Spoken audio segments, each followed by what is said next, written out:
properties? Oh. Oh, hello! Welcome to the stream! I am here! Start the stream already! Yes, sorry, I was having audio issues. For some reason, OBS had changed my microphone input to, fucking, default instead of the microphone, so, yeah. Anyways, hi! So no, not yesterday. So last week, I got unreasonably angry at Skyblock, and I haven't touched it since. So I haven't done any of the grinding that I was gonna do. So I thought, you know what? Let's take a little break, and let's play this game instead, because it's literally, I bought it like 2 weeks ago, and I played one route, and then I was like, you know what? No. This this must be streamed.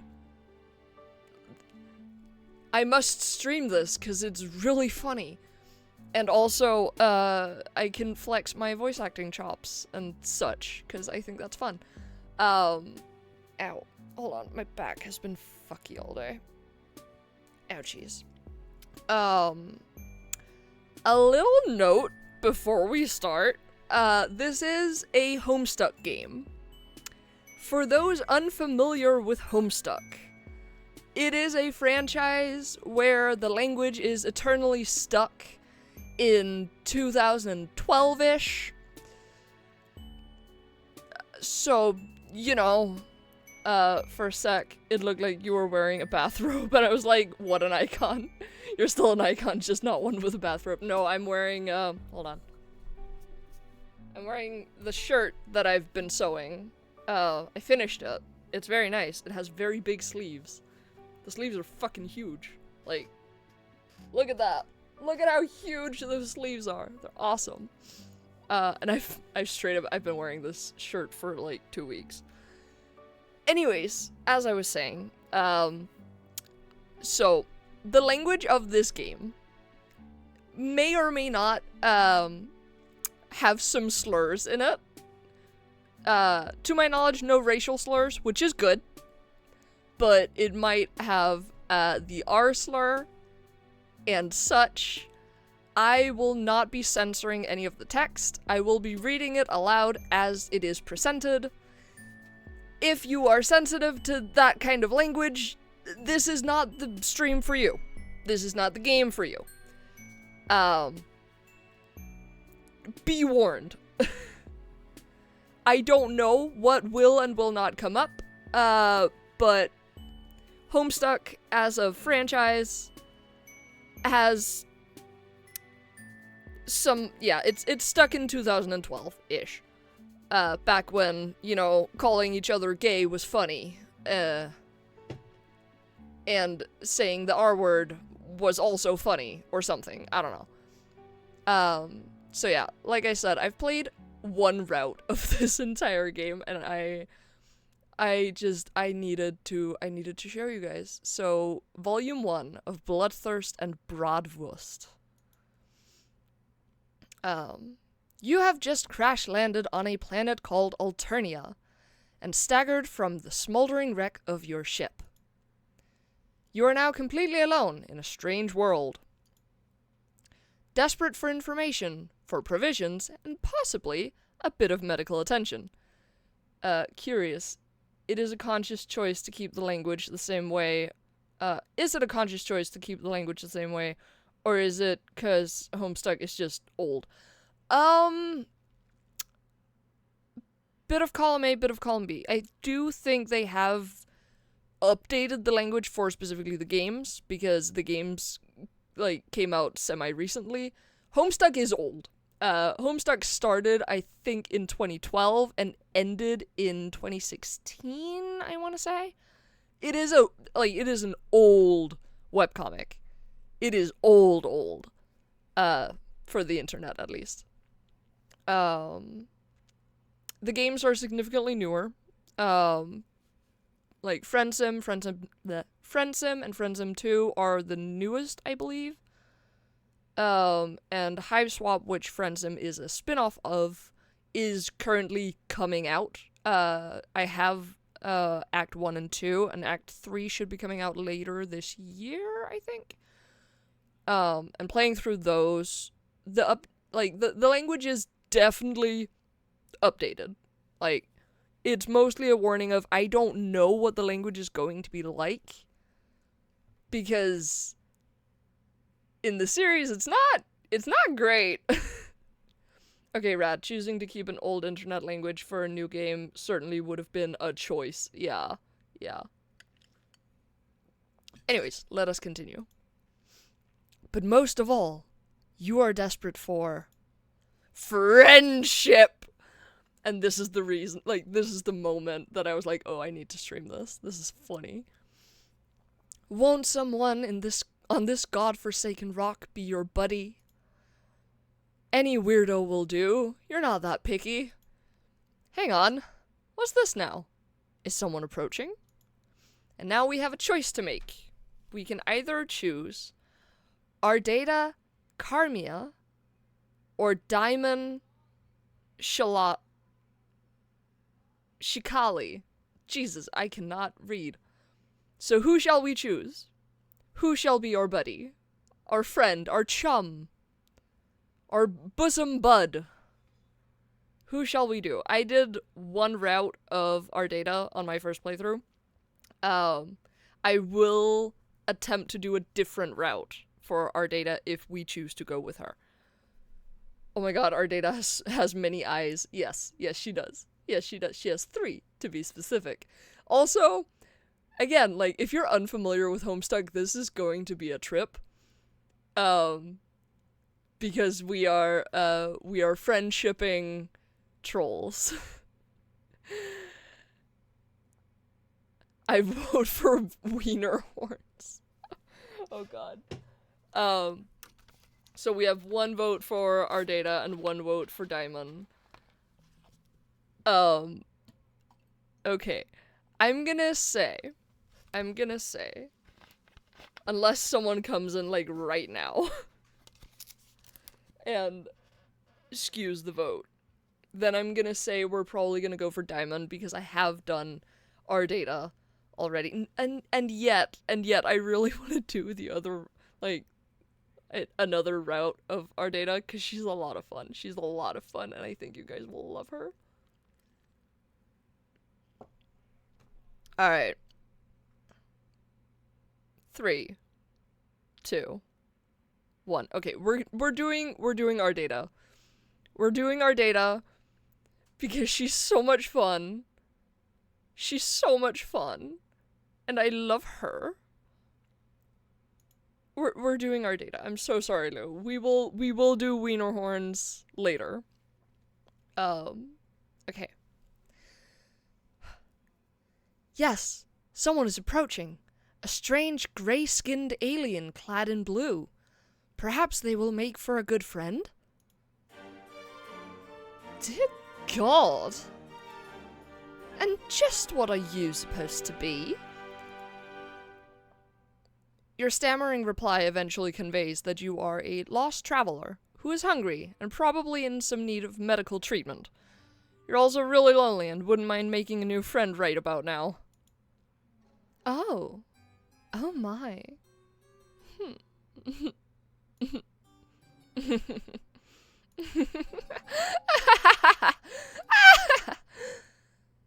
Oh, how funny this is. How very droll. You want to be my friend. It's too much. This thing on my doorstep, wishing to know me in any capacity. The hilarity somehow escapes my ability to capture with maniacal laughter. How rare. You apologize for your presumptuous request. You hang your head, turn around, and begin to walk away. Who invited you to leave? I fucking hate her, wow. Yes, I know, she's awful, I love her. Well, we're not on your doorstep. We just crash landed. Excuse me. Yeah. You stop in your tracks obediently and turn to face her again. Your probably broken ribs are throbbing in pain, but this does not strike you as the right moment to exhibit weakness. It dawns on me that we may have gotten off on the wrong I forgot about... Oh god, okay, hold on. It dawns on me that we may have gotten off on the wrong saunter pod. Where are my manners? Ghastly behavior on my part. After all, it is your fault. You seem to be some sort of Oh, it isn't your fault you seem to be some sort of hideous freak, is it? And such a tragic creature cannot be responsible for such a devastating shortfall of social competence. Ugh! Saunter pod? You mean foot? Yes, this is how trolls speak. Hold on. The music is it's just a wee bit too loud. I hope that is better. Else I will have to turn it down a little bit. Okay. But yes, saunter pod, you mean foot? Yes. Just wait until you hear what they call a shower. Trolls have no foot confirmed. They do have feet. Like, they are remarkably human in anatomy, except for the horns, and sometimes extra bits. I would weep for you, really. Except that crying out of 3 eyes at once is a bit messy. So instead, I think I'll be saving my tears for someone less offensively worthless. You aren't sure if she's inviting you inside, or if she just got you to stay a little longer so she could insult you some more. Oh, shoot, I missed that. Oh well, it's fine. Something sniffles. Bro, no. Trolls obviously don't have feet, they have saunter pods. Yes. Oh. Oh my. Oh dear, you're sad? So amusing to me, mildly endearing even. Perhaps. I'll decide later if it's endearing, once I have more information. It's entirely possible I will retroactively decide it's disgusting. But for now, try to put yourself at ease. You completely pitiful fool. Not one more sniffle. Do you understand? You nod, while practicing exemplary control over your nose. You have gotten yourself so agitated. I wonder why. You have nothing to worry about from me. Of course, I will be your friend. Conditionally, I mean. There is a chance the designation will be formalized, if you behave in ways that I approve of, starting now. Let's call it a friendship in progress, agreed? Bro, why the fuck, you speaking in triple eyes? That is a part of troll culture. That is her quirk. And honestly, now that I've said it out loud and you've written it, she's speaking in triplet eyes because she has 3 eyes. Yes, it's very stupid, I know, but I love this shit. Look at the fucking title of the video. I'm trash, I know. I love this bullshit. Oh my god, yes, I know. It's so good. It's so good. I love it. Groan. Yes, I know. Your heart swells. This is what you've been waiting for. A new friend. Oh gosh. All you have to do now is try not to fuck anything up at all. possibly for many hours. Come into my hive. This way, after me. You look like you could use nourishment. Sorry, not nutriment. Nourishment. I don't know what it is that whatever you are eats. Generally. But it doesn't matter. You will eat whatever it is I have on hand.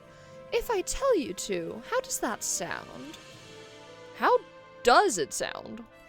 Oh, we have our first choice. We have our first choice. Okay, we have the choices. It sounds good. I'll do whatever you say. Or it sounds fine, I guess. Alright.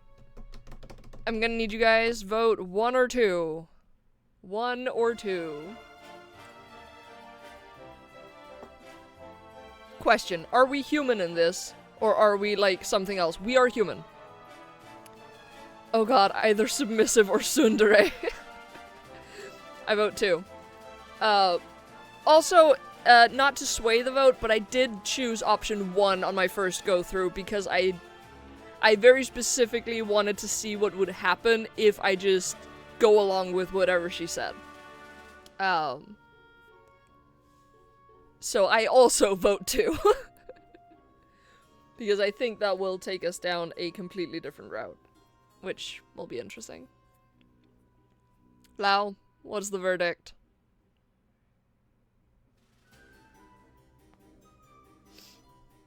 I feel like she'd appreciate more independence. Maybe. Maybe. I don't know. I don't know.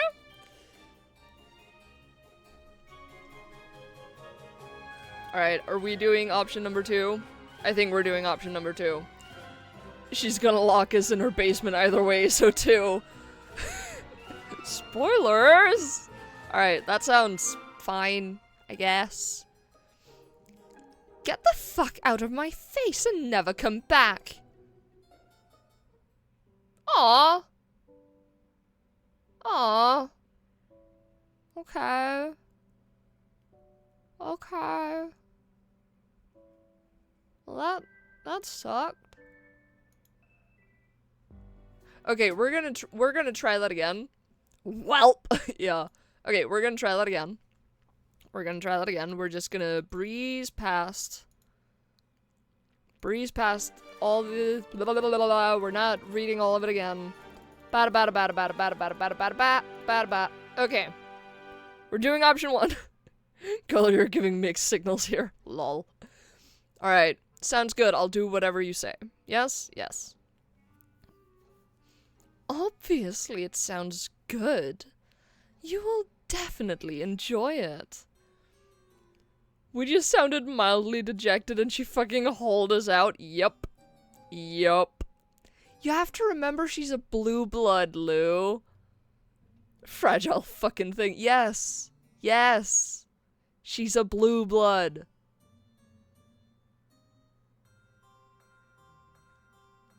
She's a cerulean specifically. Like, what the fuck did you expect?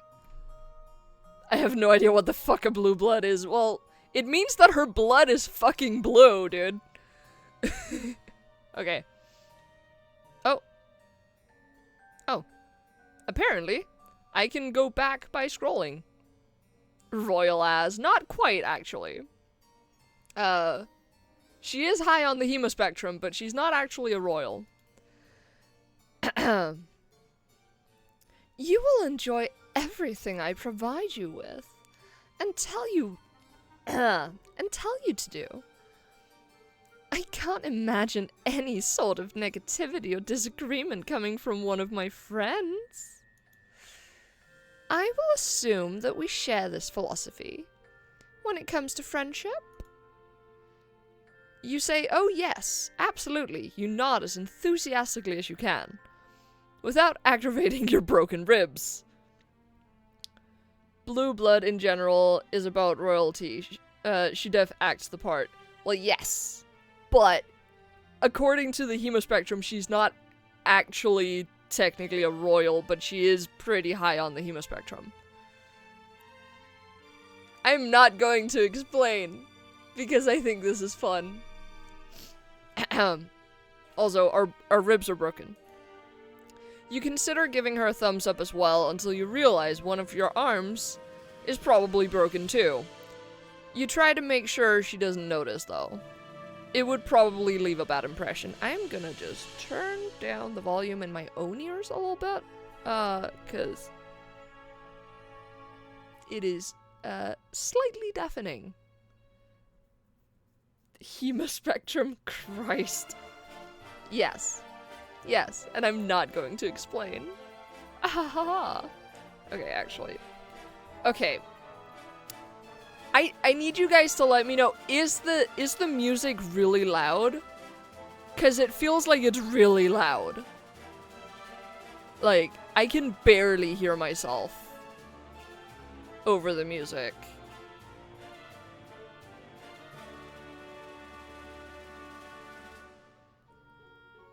I feel like it's quite loud.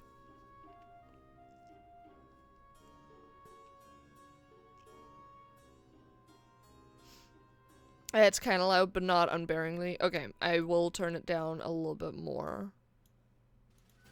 Because, my god, like, for me, it's loud.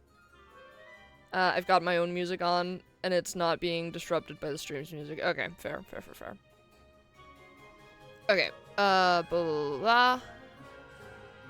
blah. One of your arms is probably broken too.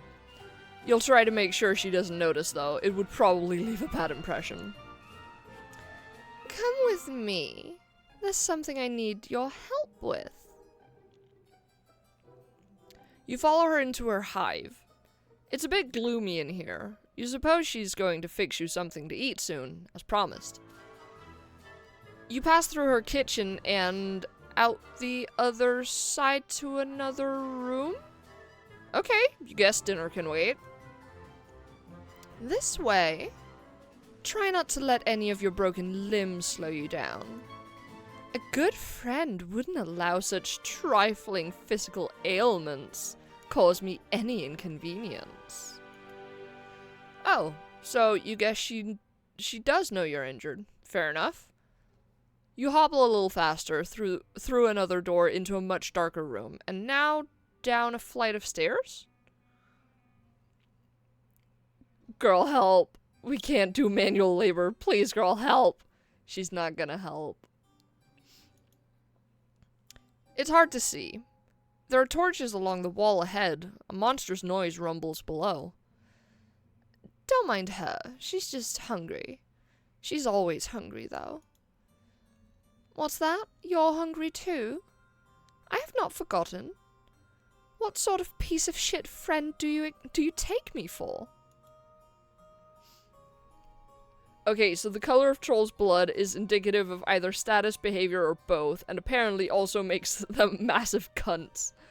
Or do trolls just not understand injuries to humans? You are correct in that the color of a troll's blood is indicative of status, and as a result, the higher the status, the more massive of cunts they are. Because this is not an egalitarian society. Also, yes, she fully understands how injuries work. She doesn't care. She knows. She doesn't care. You didn't remind her that you're hungry. You thought it, though. Can she read your thoughts? You hope not. That's going to make this friendship in progress a bit awkward. Here we are. This is where you will be most useful to me as a friend.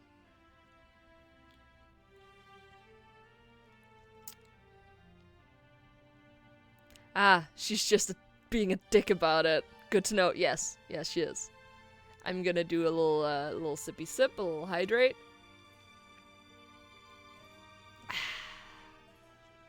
And I would like to remind everyone that this is an adult stream. This is a mature stream. If you are a minor, get the fuck out now. There is a lot of swearing to come. And, mature subjects, so to speak. So, yeah. Wiener horns would have been so much more chill.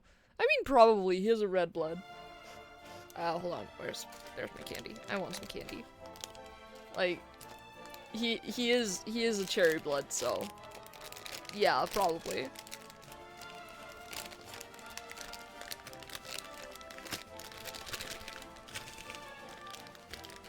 Is she gonna peg us? No. No. Why the warning now? You'll see. Maybe Wienerhorn would have laughed at our injuries, but at least chill about it. Pfft, damn, not the pegging. No. Alright. This is a bad time to put candy in my mouth. Oh well. You look around with a sense of relief.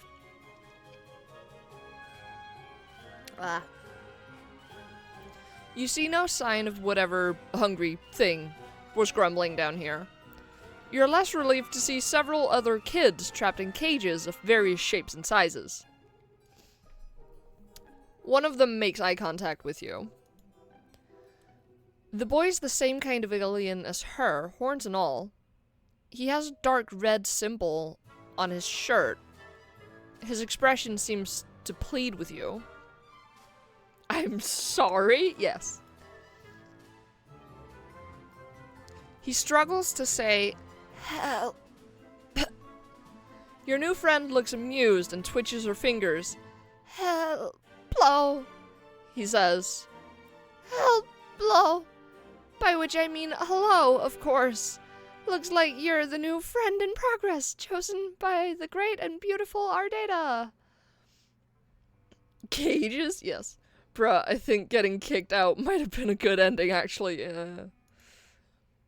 She's my savior. My reason for being. I am nothing without her. I'd hollow myself out and let her make a nest inside of me if she'd permit it.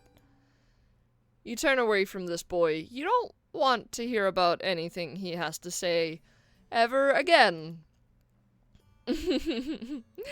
Don't mind him. He's always regarded himself as a comedian. Come over here. This is what I need you... Come, over here. This is what I need your help with, if you're going to have any value to me as a friend. Hello, Stockholm. Yes. Well, not really. You'll see. It's great. For someone whose main color is blue, she's certainly got a lot of red flags. Yeah. Yeah. Yeah. Bruh. You're led to a dank corner of this, well, you're going to call it like you see it, this dungeon. Your new friend has a dungeon full of sad, suffering children, and presumably a monster lurking somewhere in here as well. It's not ideal. Then again, social beggars like you can't be choosers. God. I've been having an awful time with it. You can do it for me. It'll save me time. Our understanding of great might differ a bit. You look at the thing in question. You doubt she's been having an awful time with it. You doubt this because it's still in its box, looking completely untouched, since it was brought down here. It's a box containing a table? A table that looks ominously... A table that looks ominously like it was designed to keep a person strapped to its surface. I will need you to assemble it. Here's a screwdriver, in case you need it. I will assume other required tools are contained within the box. Nah, that's a pagan table. No, it's not. No, it's not. You take the screwdriver with your non-broken arm. This isn't exactly what you had in mind. We're about to be fucking assaulted. Not the goddamn pagan. Great, we're here to build IKEA. Yes, we're here to build IKEA. Well, troll IKEA, I guess.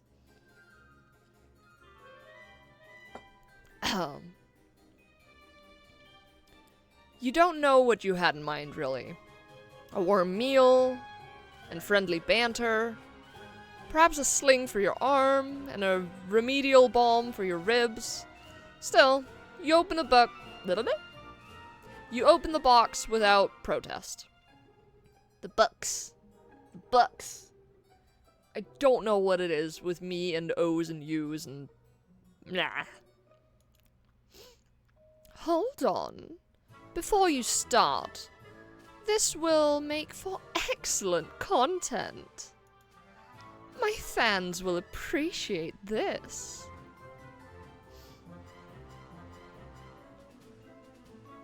Ayo, I just noticed the fucking camera in the back. Yeah. Just you wait, it's great. Oh yeah, also look at the baby picture. Look at that baby picture. Ah, so cute. She's a fucking streamer. Yes! We're getting meta up in this bitch. Alright. She sets up a...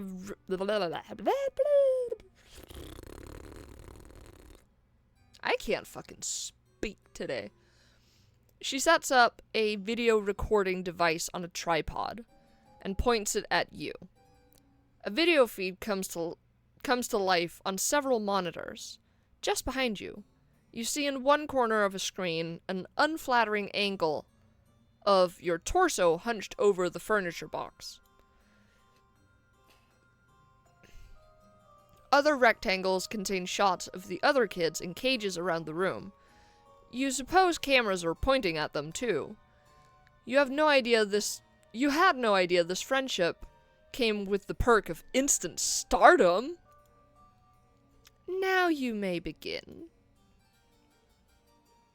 She's suddenly sitting in a comfortable looking chair facing you and holding a chalice, swishing around some viscous liquid it contains.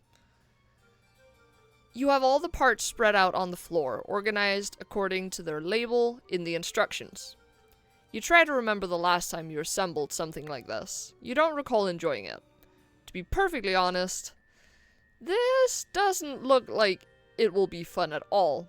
She frowns conspicuously. Oh, how sad for you. I'm sorry. Is this activity not to your liking? You reassure her vigorously that, no, it actually looks amazing. You love shit like this. It's what you were born for, you say, as you swoosh the screwdriver around, demonstrating your plainly evident skill with the tool. Forget the thing you just thought. Completely arbitrary and wrong thoughts pop into your head all the time. It meant nothing, you swear. No, it is not. Please give us medical attention. Yeah. Yes. I hear that a lot. Continue. You open the little bag full of screws. Jesus, there are like 50 screws in this thing. Where could most of these screws possibly even go? Judging from the picture, the table really doesn't seem that complicated. You look at your screwdriver, then study the screws. Every single one requires an Allen wrench. Does this even come with an Allen wrench? The instruction seems to suggest it does. You look around. You don't see one. Did you open the bag too forcefully? Did the Allen wrench go bouncing off into a dark dungeon crevice nearby? Maybe you lost some of the screws too. Damn it. You begin to sweat and look around nervously. You check underneath one of the parts. No, it's not under there. You grip the screwdriver a little tighter. You wonder what to do next. Okay, we have another choice to make. We have another choice. Get the hell out of there. Just do your best assembling the table. This is what friends are for. I have a feeling what you guys are gonna choose. I know what I chose last time. What do you say? What do you say, gang?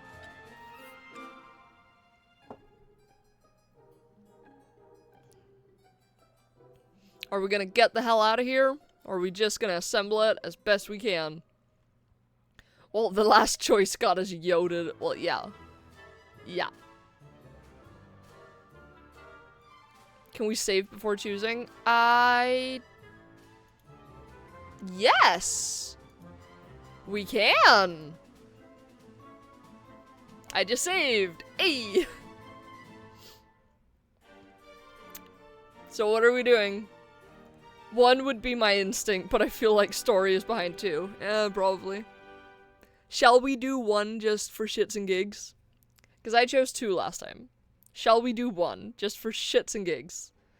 Great, save and get the fuck out. Yeah, alright. Get the hell out of there. First, you clear your head and try to think innocent thoughts. Fluffy clouds in the sky, ironing some clothes, a winning touchdown pass from the sports, Ardata's long black hair spilling over her cloak, Wait. These are not innocent thoughts. Shut it down. Shut it down! There's no time for thinking. You have to act. You hurl the screwdriver at her and run. She calmly lifts a hand towards one of the kids in the cages. The kid tenses up and lifts a hand in the direction of the screwdriver. The screwdriver freezes midair, right in front of Ardata's head. Oh no. Oh no! You run up the stairs. She twitches a finger. The caged kid does a full body spasm and the screwdriver goes sailing towards you. It stabs deep into your leg and you buckle over, tumbling backwards down the stairs. You're a crumpled heap at the bottom of the stairs, bleeding, and you think your arm is broken in 2 places now. Oh no! Oh no! What the fuck? Yes! That didn't seem very friendly to me. Luckily for you, I'm very determined to make the relationships work. Even ones with people who flee simple furniture assembly projects. She stands over you.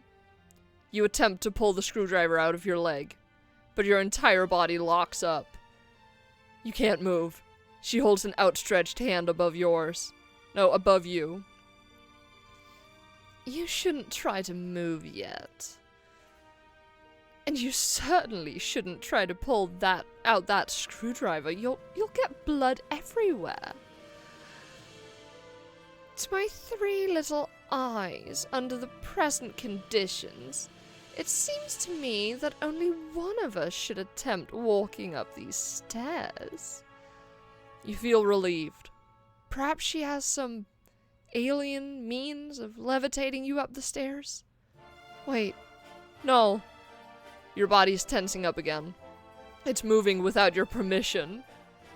You get to your feet without taking the screwdriver out. Now that hurts. What is she making you— Wait, what? She can't be. Oh my. Hold on. Oh god, okay. That is not friend behavior. No, it's not. God damn, we found the whole serial killer. This is some Criminal Minds bullshit.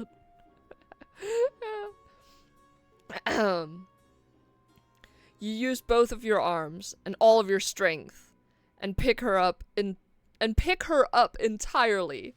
The pain from your arm is excruciating. Arms with broken bones and are not meant for heavy lifting. The additional weight on your wounded leg isn't great either. You hold her as a groom would hold a bride.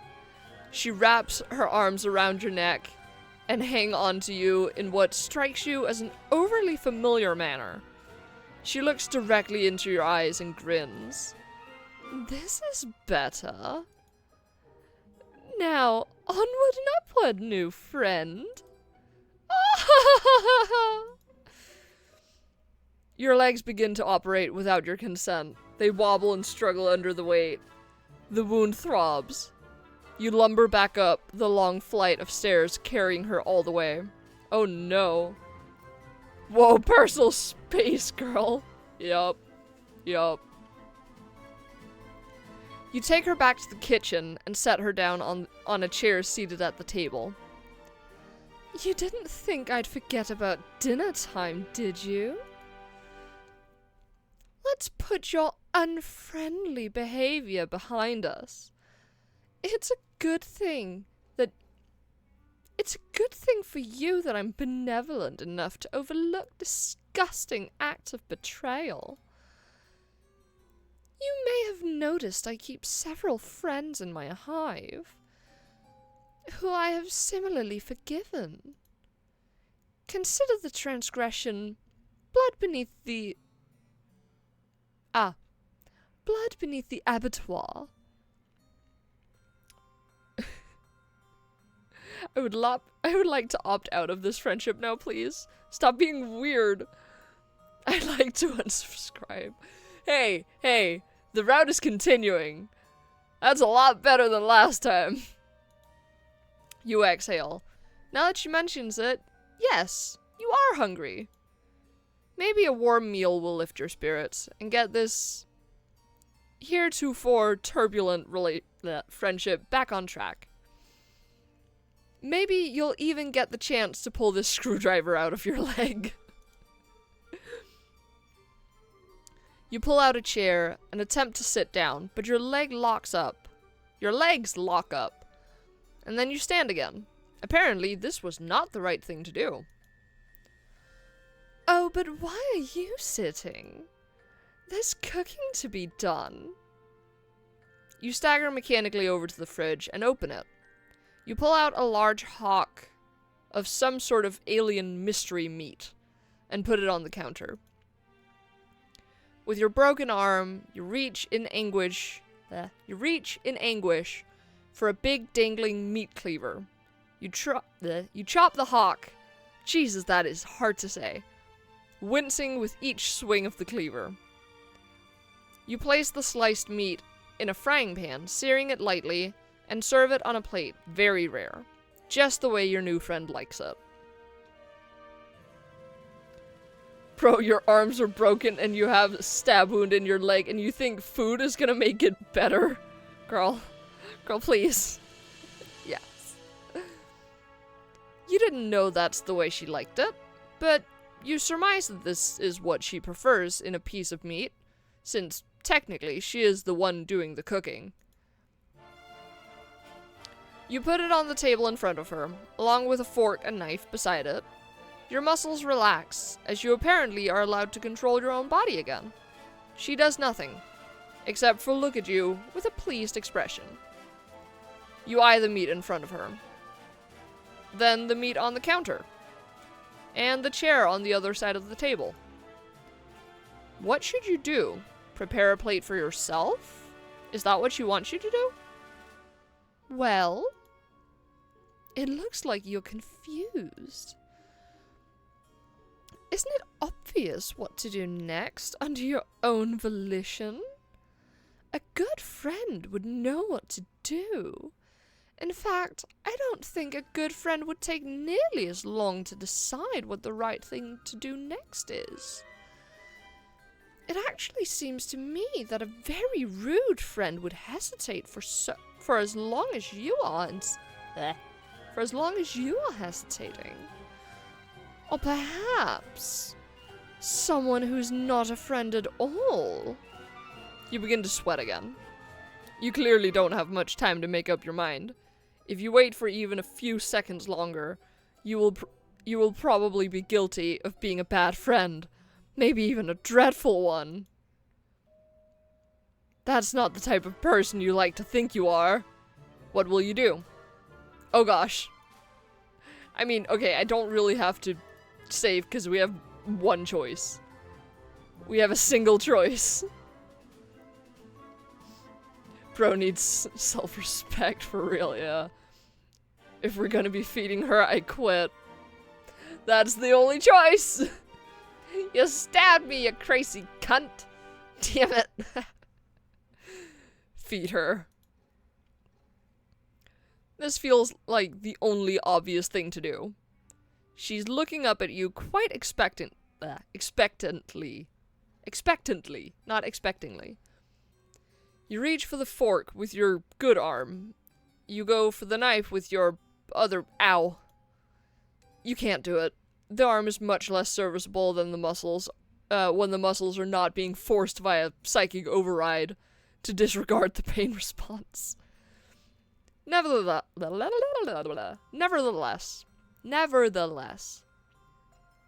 she looks at you patiently and smiles. That's nice of her, you think. Not to be mad about it. You feel like you're growing closer to your new friend by the minute. You put the fork down and pick up the knife with your good arm. You cut the meat into several pieces with a careful sawing motion. You put the knife down and pick up the fork and stab a piece. You put it close to her mouth. She seems pleased. Very good. Nice technique. Well-sized morsels, too. She chews the meat with excellent form. She has very good table manners, you think. When she finishes the pieces, you slice off some more and continue. The meat looks very good. Your mouth is watering, but she doesn't offer any. Oh well. When it's the right time for you to eat too, you're sure she will let you know. I guess. Ah, I hate you. Yes. The meal is finished. There's no more meat, except for a few pieces of unchewed gristle, which you did not try to feed her. That would be thoughtless. Very bad service. She reclines and steeples her fingers, looking quite pleased with how the evening has gone so far. You aren't sure why she's laughing? Did you do something funny? Oh my, what a fool. You point to yourself, wondering if she's referring to you. You don't know what you've done that was foolish. If so, you're also still not sure what she finds so amusing.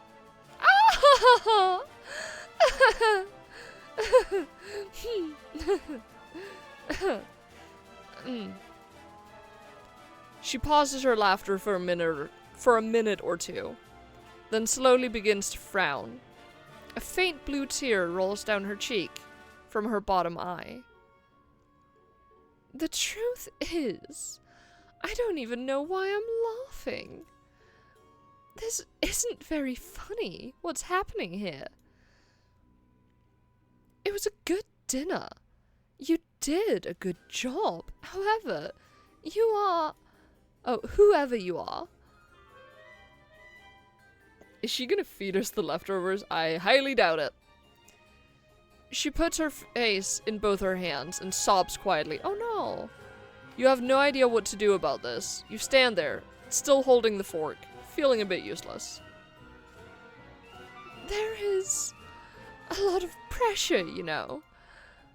Being so respected and admired for your high status in the world. I didn't ask for this. To be so superior to so many. Much is expected of you. Much is presumed about what your personality will be. Before you even develop one, you work hard and build a brand based only on what you think people assume you should be like. Sometimes I wonder, am I even that good at being sinister? Could I be more sinister if I tried harder? Maybe this is not my true calling after all. Oh, boo-hoo, it's so hard being a serial killer. Yes. Hold on, I need to hydrate.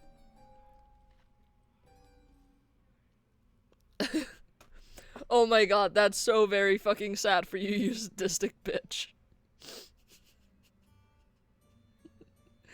Oh, I love that my friends who know nothing of Homestuck are coming in and calling it like it is.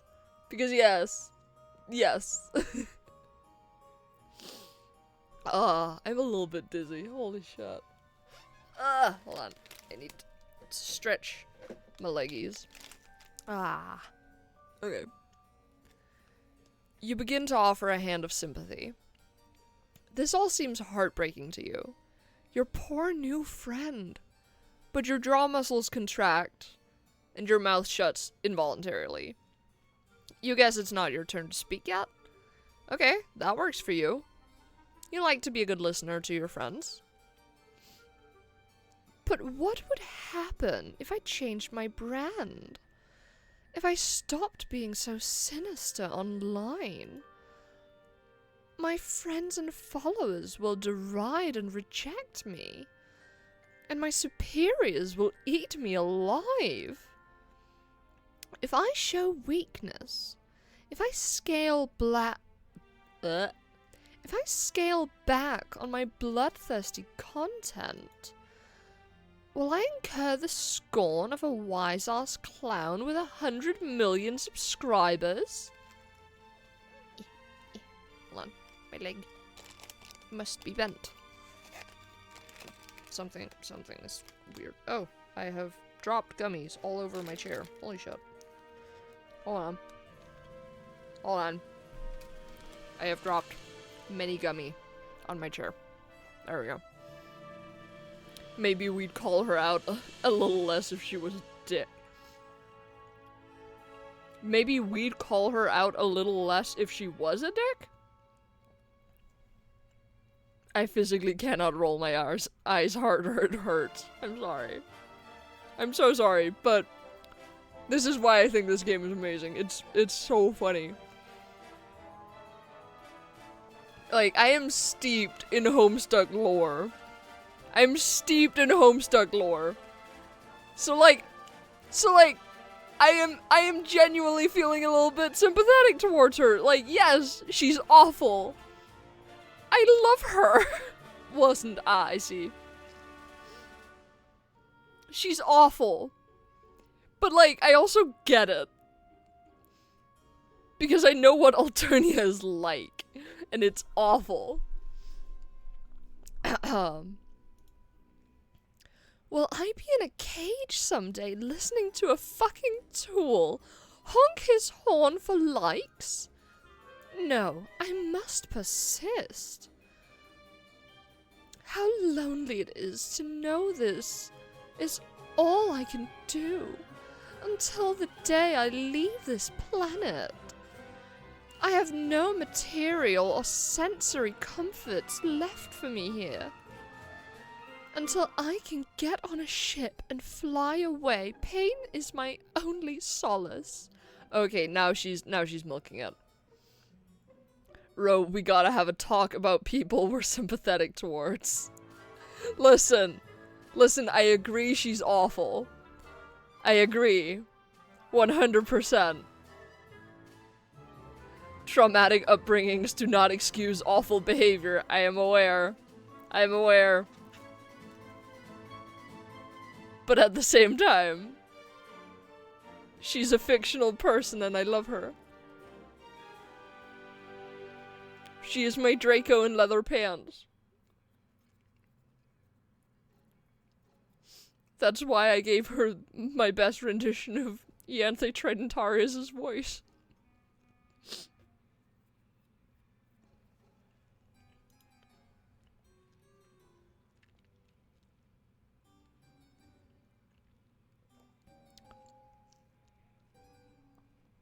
Your hand holding the fork grips it tighter. You're horrified to realize what it is in the You're horrified to realize what it is in the process of doing. You bring it down hard on her hand, which is placed flat on the table. She doesn't flinch, or react in any way. 3 trails of cerulean blood flows from the tines, where they pierce her skin. "She's my Draco in leather pants" is perhaps the single most insane sentence I've ever heard you say. Yes. She's so self-serving, it's actually wild, yes.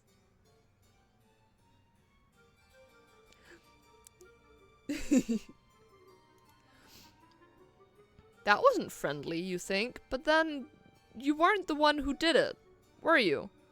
You're so confused. My subscribers are not real friends.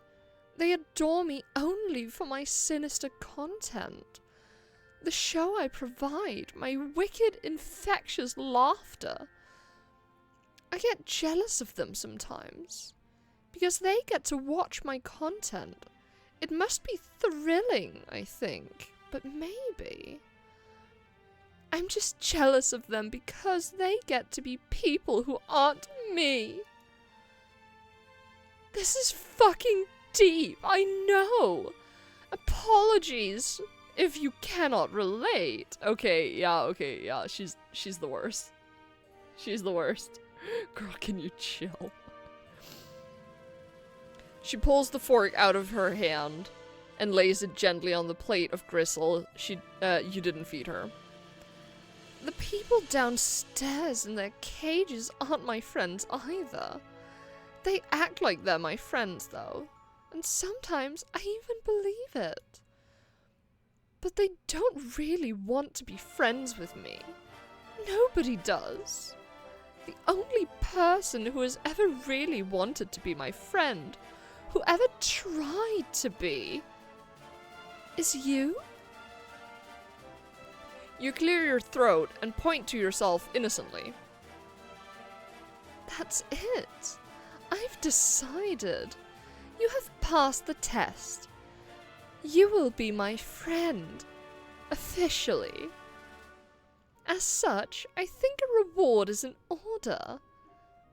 You are overjoyed. Your heart starts racing. You can't believe it. A new real friend, but you don't have much time to enjoy this achievement. Your body is doing something again. Girl. Also, do trolls not have noses, or is that a stylistic choice?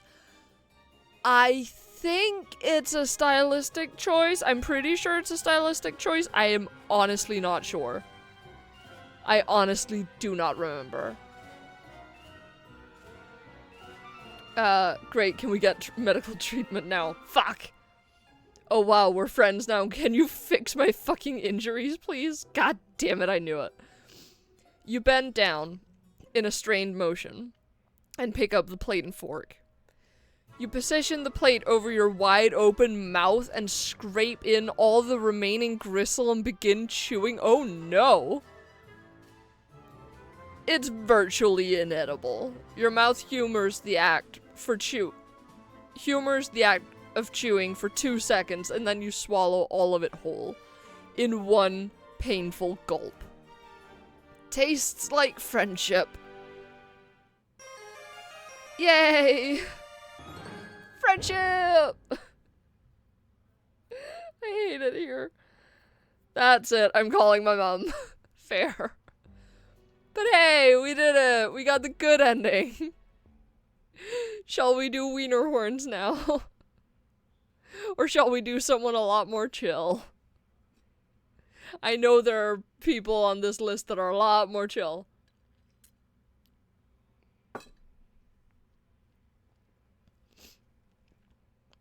So essentially, all you need to know is that the hemospectrum goes from red to purple. And the closer to purple you get, the more dickish people are, generally. I want wiener horns. Was it really good? Alright, let's do Bratwurst. Bratwurst. You have just crash landed on Alternia, smoldering wreck, alone, medical attention, and friendship. Won't someone on this godforsaken rock be your buddy? Any weirdo will do, you're not that picky. Diamond! Diamond! Hold on. I need another gummy. Ow. I don't know why I'm so hungry. I did have dinner. But I'm really snacky. I'm just gonna keep eating gummies.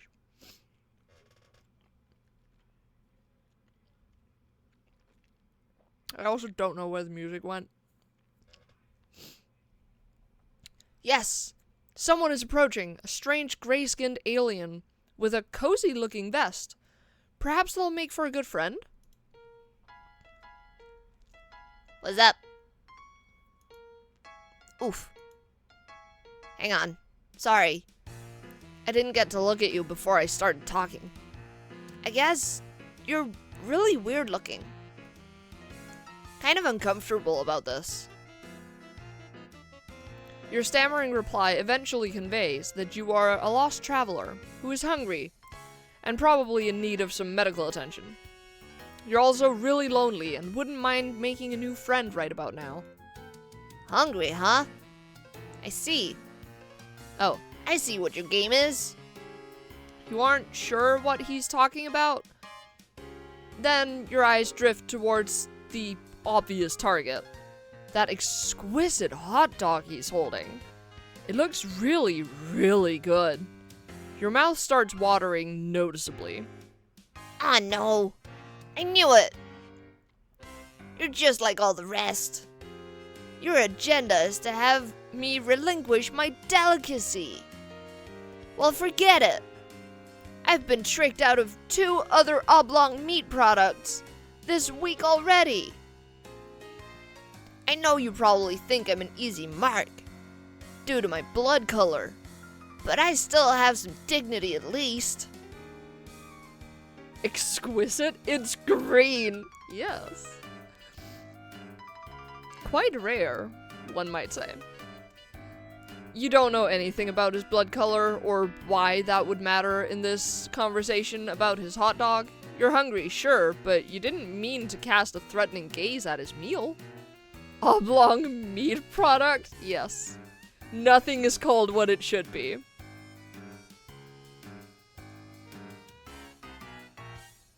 I love this place. How do they know each other's blood colors? By the symbol on their clothes.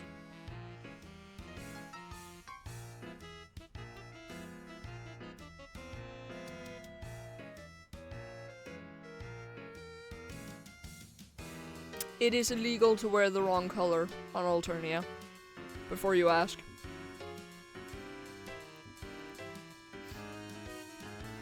All you really want to do is make a new buddy, so you don't feel quite so alone in this strange new world. I see. You just want a friend, and not my sweet meat.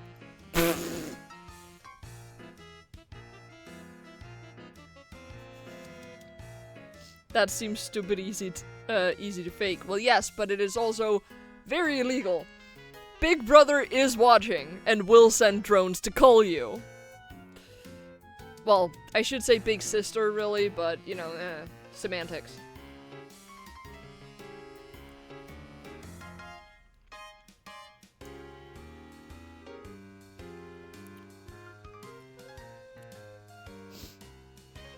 Sorry. I get a little paranoid when I walk around with such delicacies in public. You can't be too careful. Folks tend to get that greedy look in their eyes around my warm sausage. That's what, Lou? BRB gonna make tea. Alright, fair. Straight up some kind of ism. Yes it is. Yes it is. Alternia has a very strict caste system. Eugenics? No. I mean, it can't be because they're all born by the same being.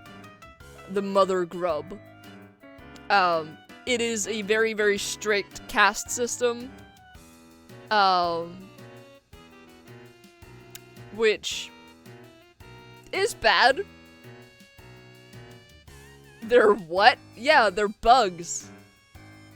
Like, they're bugs. Sorta. Don't make me go into troll genetics. It's weird. It's really weird. Don't make me get into it. Troll genetics is fucky. Don't make me go into it. Don't make me explain it. I already tried to explain to Syl how the romance works. Don't. We will be here for hours. All you have to know, trolls live under a very strict caste system, ruled by blood color. What? Yes, we will be here for hours. Don't make me.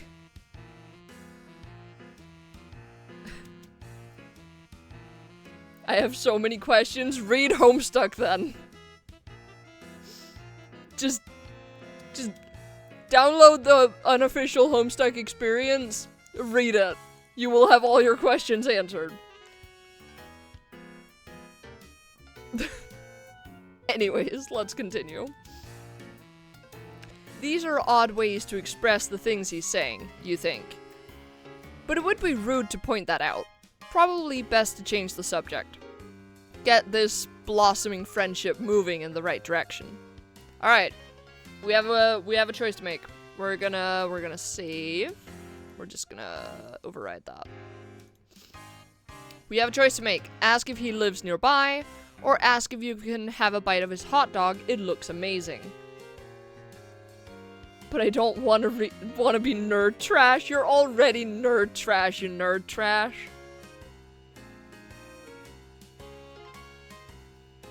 Bitch, you like Star Wars. And Star Trek.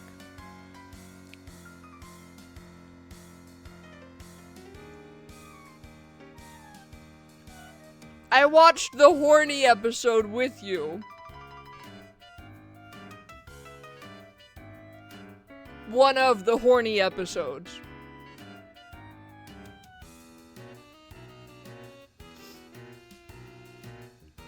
Also, I genuinely think you'd really enjoy it.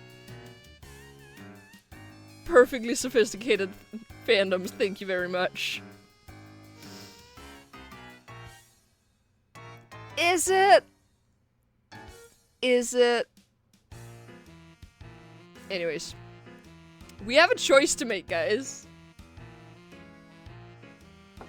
I am going to need y'all to choose. I have not done this. I have not done Diamond before. So, y'all choose. I have saved. I'm gonna roll myself a cigarette while you guys decide which option we're doing.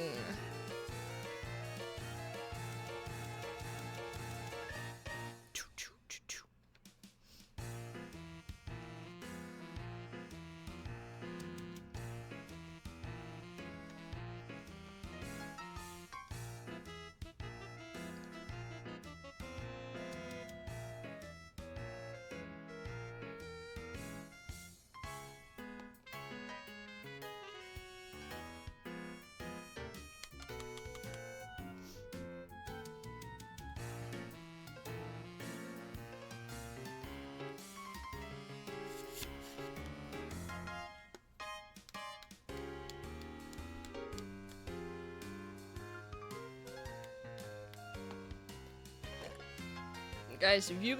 Okay, we have a 1 in chat. We have a 1 in chat.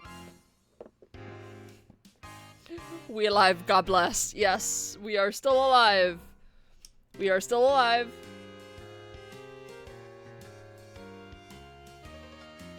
We have a 1 in chat. Unless Lou has any objections, that's the one we're going with.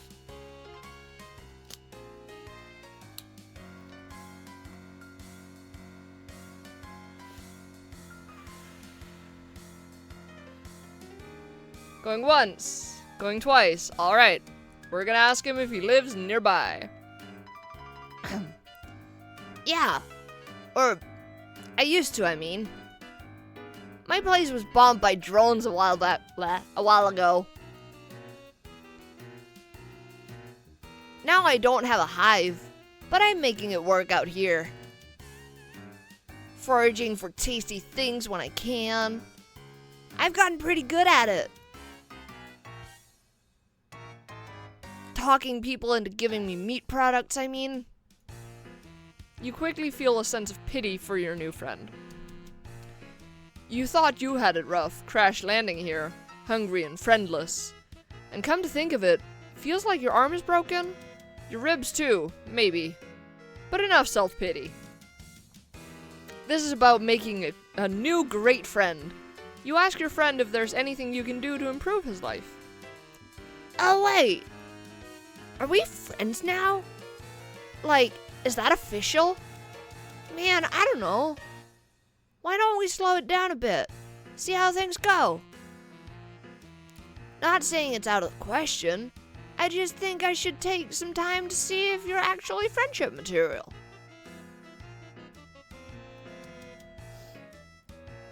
Reminds me, do you know Dial Town? Think you might like it, actually? I do not know Dial Town. It's got a sort of similar vibe as this. Fair.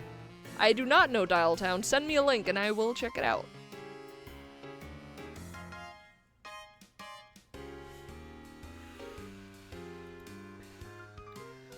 Someone I trust, you know? Not just another looky-loo gunning for my delicacy. Oh, dang. You got out over your skis again. Of course, he's right. This is totally reasonable. You feel sure you can do what it takes to win him over. You make a mental note to avoid looking at or mentioning his hot dog, since it seems to be such a sensitive subject.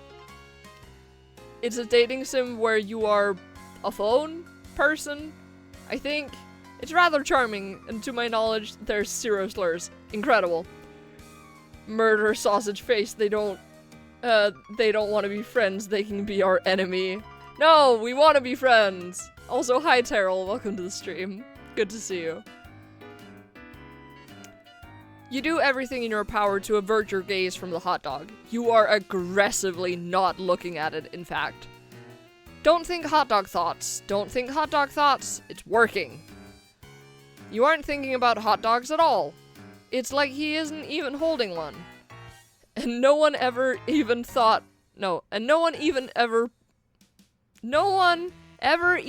brought up the fact that hot dogs exist. My god, that is a difficult sentence. He seems to notice, on some primal level, your current non-hot dog mindset. He smiles. You pay closer attention to the boy's face. It's a nice smile he has.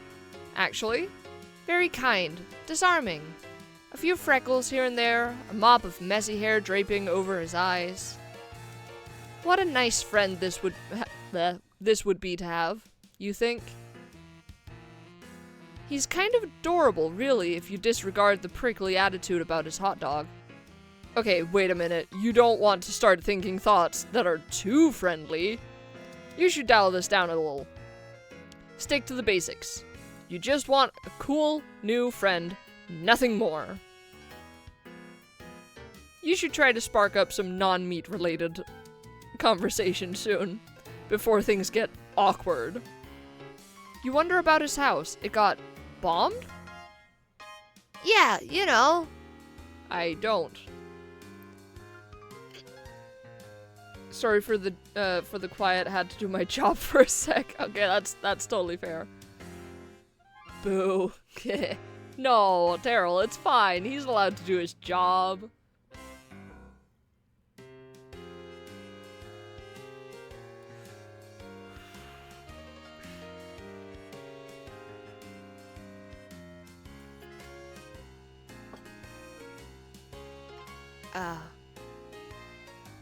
Routine drone pass through my hood. A little bombing, a little culling. That's how it goes around here. I was a lucky one. My Lucis, not so much. He's a goner. You don't know what a Lucis is, but you can deduce it was someone important to him, who probably died in the bombing. Rather than overwhelm him with annoying questions about his culture, you decide the right play is to show some sympathy. Thanks. I miss him. Sometimes I think I enjoy savory bun delights as a way of covering up the pain. They're so good though, it's hard to stop. Also, I flavored the juicy meats before he died anyways. It's something we did together. How do we start talking about my hot dog once more? Let's drop it. Please, dude, don't bring it up again. You didn't bring it up, but you don't want to correct him. The boy is clearly grieving. The fuck is a lusus? Also, the brackets on either side of his dialogue, are they supposed to be hot dog buns? I think they are. That's a good notice. I don't know what's a lusus with you. Also, to answer the question, a lusus is essentially a guardian in troll culture. They're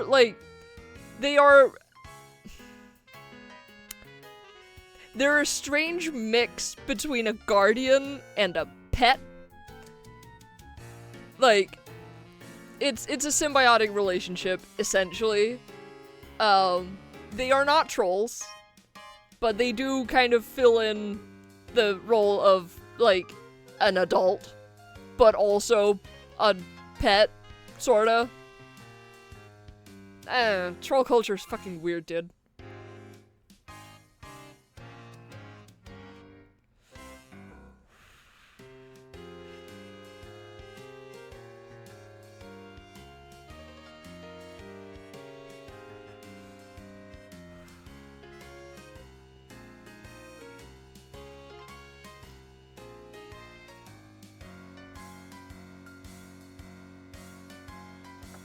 Okay, hydrating because...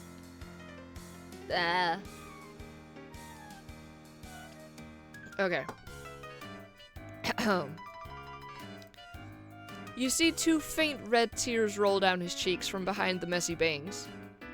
Your heart can't take it. You have to console this homeless boy somehow. Then he'll definitely be your friend. But what to do? Okay. We have another choice to make. We can either give him a friendly pat on the back or a reassuring hug. What are we doing? I'm gonna save. We're gonna save. What are we doing? One or two? Pat on the back or friendly hug? Now, hold up. What? What? What's up? Do you have more questions about troll culture? Are they crying blood? Not quite. Not quite. But you know how all fluids in your body are filtered blood? Like all of them. Every single fluid that your body produces is filtered blood. It's kind of the same here, I would assume. It's never actually explained. But their blood is just a lot more pigmented. So sometimes the color sort of runs through also. We might squeeze the hot dog if we hug him. Then again, he might drop it if we pat his back. Also, bro needs a hug. Slap his back hard and tell him to man the fuck up and get another luxus. Luxus? That thing. Terrell, no. Terrell, no!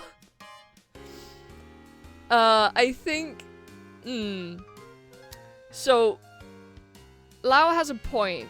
We might squish the hot dog if we try to hug him, but he also might drop it if we pat him.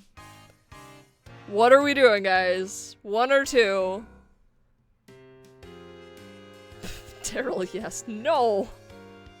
I'm gonna eat another gummy while you guys decide what we're doing. Alright. Lou is voting hug. Any other takers?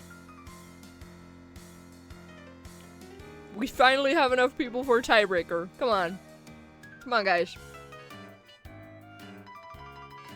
A flat hot dog is still edible. You're not wrong.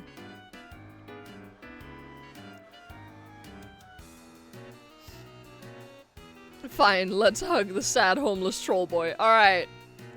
We're gonna hug him. Give him a reassuring hug. You open your arms and approach him with a posture of great compassion.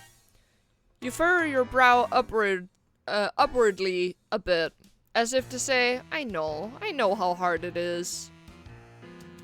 You advance and he leads backward a little, as if caught off guard by your sympathy. Maybe you're coming on too strong, but you know there's no turning back now. You don't just throw the brakes on an imminent, heartfelt hug like this. You embrace him awkwardly, and it goes well for a moment, until you realize your arm is broken and it seizes up reflexively in pain. It jostles the hot dog in his hand. Oh no! And he bobbles it. You both gasp. You try to detach from the hug so you can catch the hot dog, but it's already on its way to the ground. In your attempt to save it, you stagger backwards and slip. The hot dog gets smushed under your big dumb ass. The moment it makes contact with the ground, Diamond lets out a shriek. No! Aw! Dude! Dude, my dog! You scramble to get up in time, hoping you're not as owned as it looks. But your feet keep slipping and your butt keeps grinding the hot dog into the mud. Oh no! When the carnage finally subsides, you roll over and check it out. It's completely unsalvageable. Just a gross, meaty mud mash. Like the hot dog never even existed. Diamond howls in agony and slumps backwards against the tree. Oh no, you fucked this up so bad. That's it, man. I've lost everything. I'm not sure what the point is of even living anymore. You are absolutely mortified by your clumsiness and foolishness. You have a feeling you'll be thinking about this moment for years to come during those insecure moments when your mind seems to be looking for any excuse to make yourself cringe with self-doubt and shame. Still, you can't help but feel this guy is being a little unreasonable. It's just one hot dog. There are probably plenty more of those to come by, for those who know where to look in this strange world. He himself said he makes a habit of enjoying these, so they can't be all that uncommon. Oh, motherfuck. Okay. I forgot about the injuries. You know what? Let's give him our useless fucking arm to eat. Oh no. This is the worst fucking thing to ever happen. Maybe he just has an unusual psychological disorder surrounding a fixation on this particular food item? Yes, that could be it. Poor guy. This just means he needs your support as a friend all the more. You won't give up on your friends. Or for that matter, people who you're trying desperately to become friends with. That just isn't who you are as a person. Good. Make him feel completely useless and worthless. Then he'll for sure be our friend. Oh god. We're gonna be on the same level after all. Terrell, you need to fucking chill. Lou, you're so right. Okay, I'll chill. Yeah, you fucking better. God damn, Terrell. You woke up and chose fucking violence, my guy. Jesus. You have an idea. You run it by him with a sense of optimism and salesmanship. I am salivating profusely. Hold on.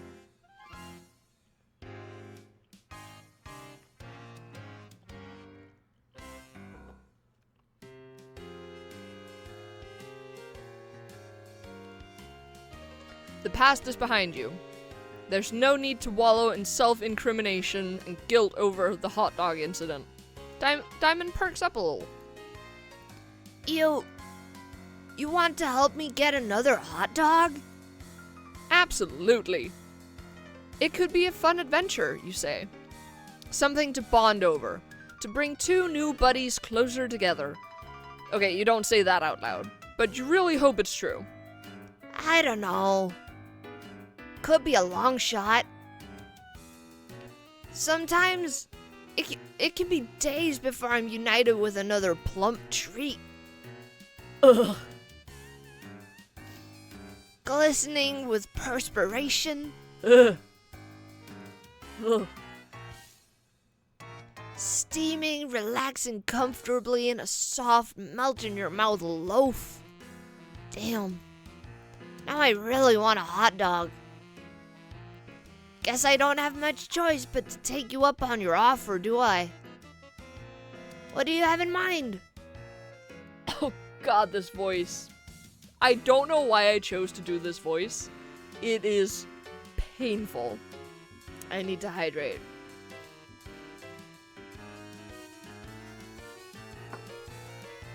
Like, this dude must be ace to not realize how he's talking about this thing.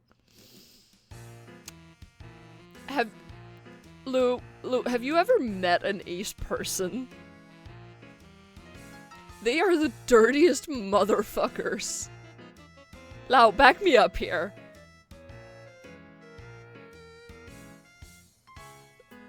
Like, genuinely. I'm literally friends with one. I know, you should know better. You should know better. But what else? He could just be really fucking clueless.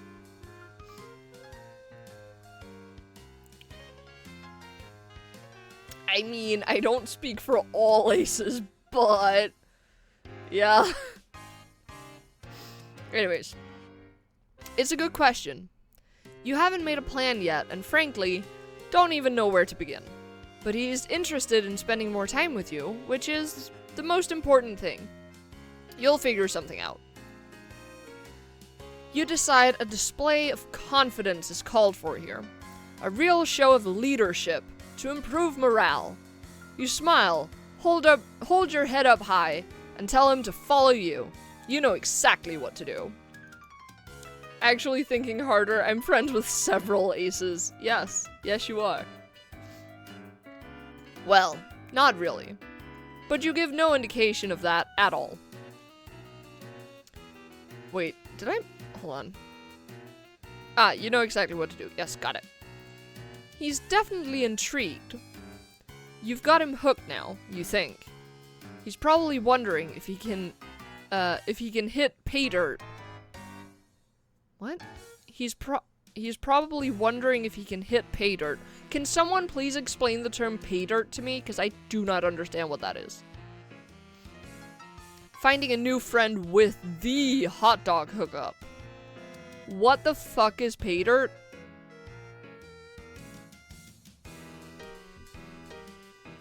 If he hit pay dirt. What the fuck is pay dirt? Can someone please explain?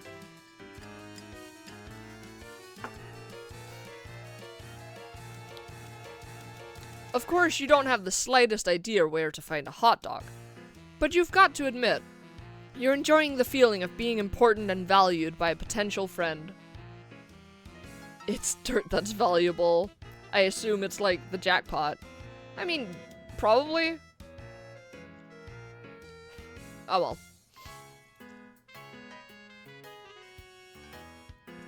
You don't want to do anything underhanded. Yet you can't help but feel you should probably milk this social gambit for all it's worth. Something that looks unassuming but is worth a lot. Ah, I see. Ground containing ore in sufficient quality to be profitably extracted. Ah, okay, yeah. So it's something that looks crap but is actually valuable. Got it. Or they have achieved sudden success and gained a lot of money very quickly. Ah, okay, yeah, got it. Yes. This way, you say, as you begin marching confidently in a random direction. He obediently follows and begins rubbing his tummy.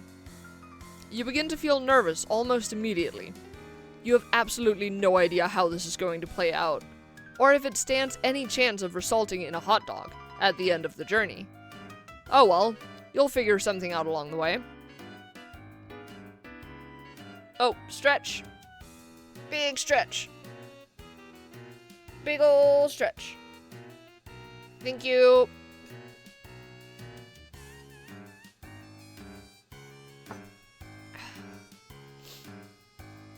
You lead him through streets and winding through the yards of strange-looking houses, and he follows.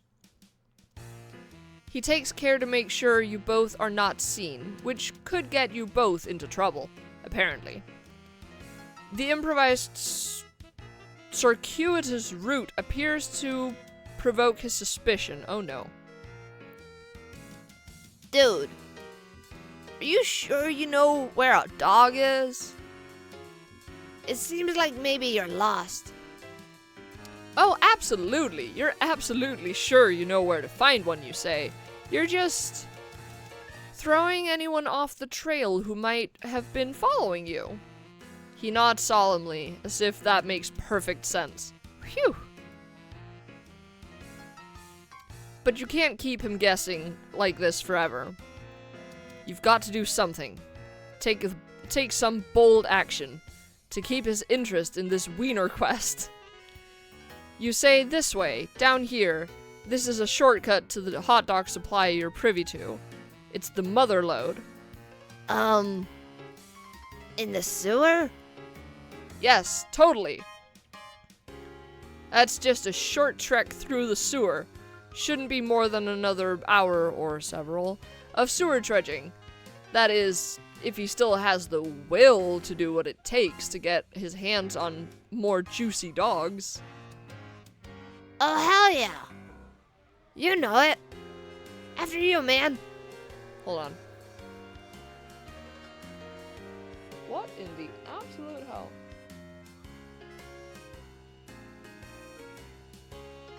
Someone outside has a fucking chainsaw, apparently. Goddamn. Shit, he knows. Fucking Bale throws pocket dirt and runs away. No. After you, man. Oh, we are in the sewers. An hour later, you're so deep in sewer, you've lost all bearing and sense of direction. You could be anywhere by now. You've taken so many crazy turns. Still, you don't let up for a second that you're lost. You've made each turn so decisive with decisive conviction. He's still following you, but now he's having trouble keeping up. He's out of breath and struggling with the foul smell. Can't say you're enjoying it much either. But you can't let on to the fact that you're doing... Wait, hold on. But you can't let on to the fact that what you're doing now is anything other than the most casual routine for you. My god, that sentence needs some commas. Great, now we're the serial killer. Like you do this every day, just a quick jaunt through the sewer to hit up this vast mythical trove of meat products. Okay, when you put it that way, maybe this all sounds a bit insane. Still, you're in too deep to second guess yourself now. Hey, I gotta stop and rest. I can't lie, I'm starving for a heavenly frankfurter. But this might... Hold on. But this might be too much for me. I don't think I'm cut out for this. You pause and look back. He's sitting down now, slumping against a filthy sewer wall. You're intensely relieved to see you may have just won this impromptu game of sewer hot dog chicken. But more importantly than that, this looks like an ideal time to show some sympathy and have a bonding moment with your would-be friend. You sit next to him, and with your broken arm, put a hand on his knee in a platonic but deeply understanding way. Your arm hurts when you do this, but it's worth it. Every little gesture counts when making a new friend. That's such weird fucking behavior from us. Yep. I kinda suck. My losers is gone. I don't have any skills, and most people think I'm weird for liking hot dogs so much. I'm probably just gonna get cold. I'm not good at going on adventures or doing anything hard. All I'm good at is finding an easy meal here and there, however I can get it. I like talking people out of their fine sausages using tricks or other ploys which end up losing me friends. It's been unthinkable that anyone would actually do anything nice for me, or would want to have that sweet, sweet meat or would want me to have that sweet, sweet meat I desire. At least, it was unthinkable. Until now. Aww. Goddamn. Dude's just a little autistic. Yeah. He's just hyper fixated. I mean, look at his fucking horns, right? Your heart begins to race. Could it be? Is this shitty improvised sewer escapade actually working? You can't believe it. We're such a great manipulator. And we're about to murder him in this sewer. No, we're not. Nobody's ever done so much or worked so hard to try to get my hands on another magnificent banger. Sorry for being emotional, but like...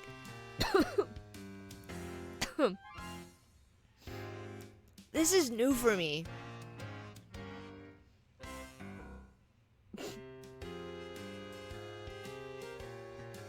I don't know how to handle it. I'm just so grateful. I'd be thrilled to call you friend, man. Whatever you are. You're overjoyed. Unbelievable. It's almost too good to be true. What now? It's just a sudden turn of good fortune. You hardly know what to do. Should you hug the guy? Last time that didn't go so well, but this time he's not holding a hot dog for you to clumsily defile. So maybe this is your moment? Wait. What's that? A deep rumbling sound begins to echo through the tunnels. Oh shit! They found us! It's a drone dude! I guess on, like, sewer duty? We gotta run! He gets up, grabs your hand, and sprints. He's a lot faster than he looks, when motivated to get moving.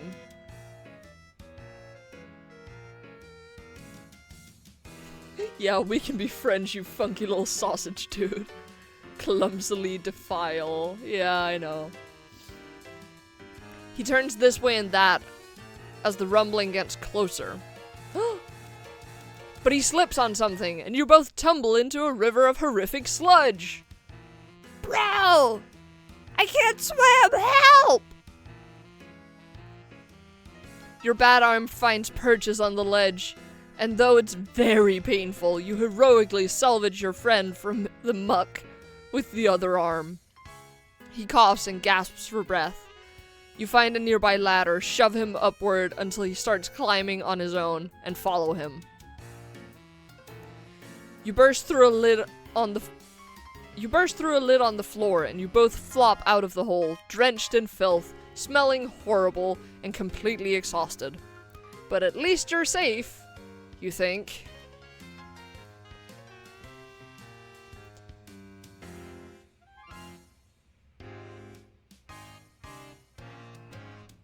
Is the text wobbling, or is that just my eyes?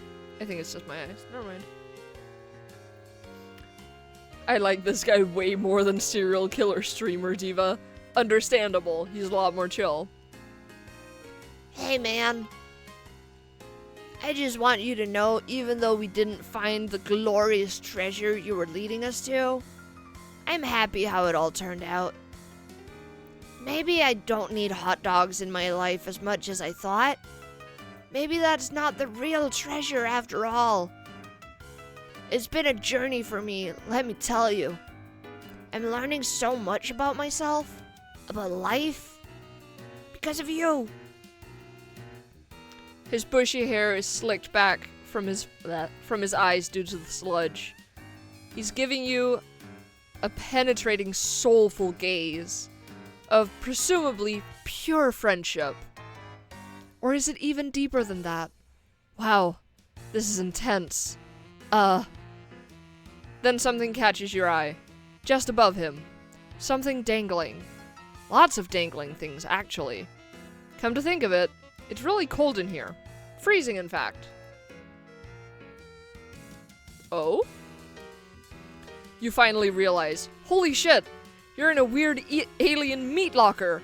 You're absolutely surrounded by dangling meat products, including many sausages. Thousands of them.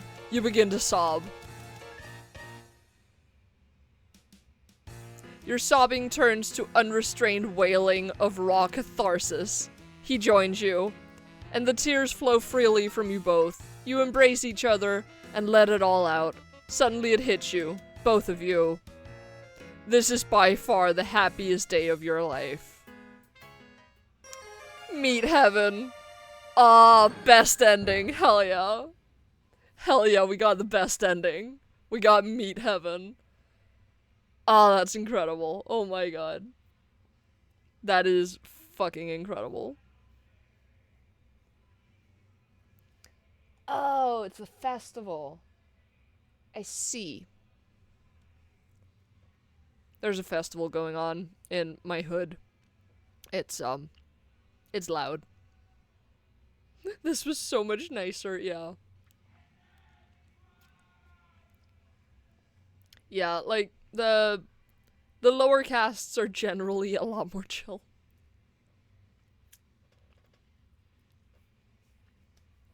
Generally, at least. It's good. We got meet heaven. Alright. Shall we do volume 2? You stumble through the streets of a strange alien world. Ever since you crash landed on this hostile planet, you've been desperate. Desperate for information, for provisions, and possibly for a bit of medical attention. Along the way, you've had some laughs, embarrassing missteps, and maybe even an encounter with alien meat products. You don't really want to get into it.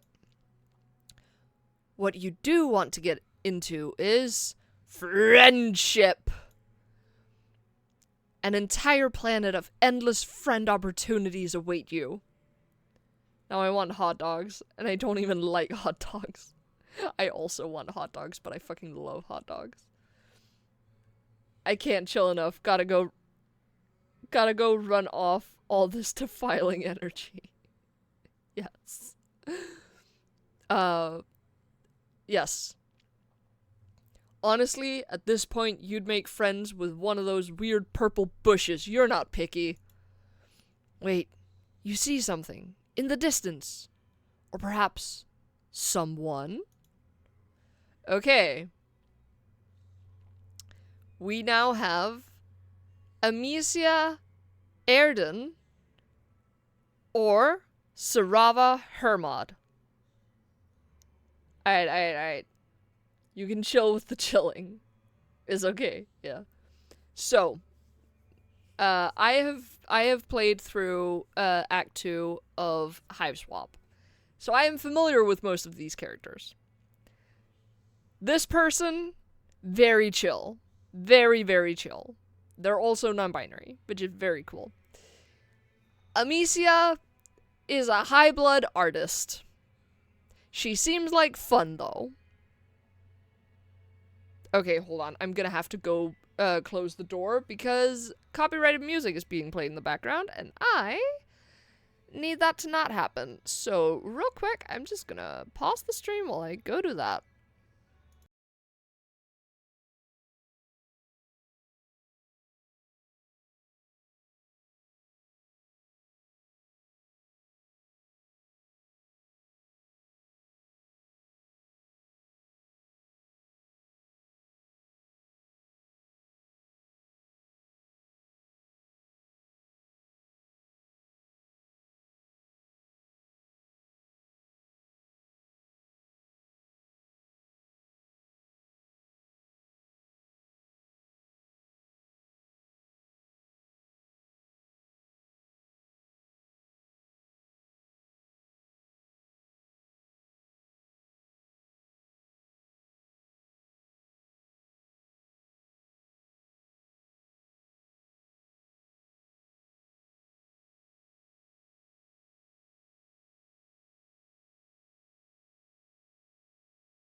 Okay.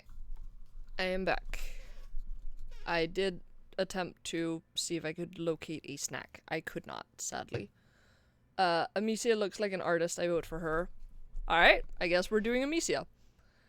Wait, I just noticed, did my mod status get revoked? Yes, primarily because, like, you're barely ever here. And also, like, it was temporary, dude.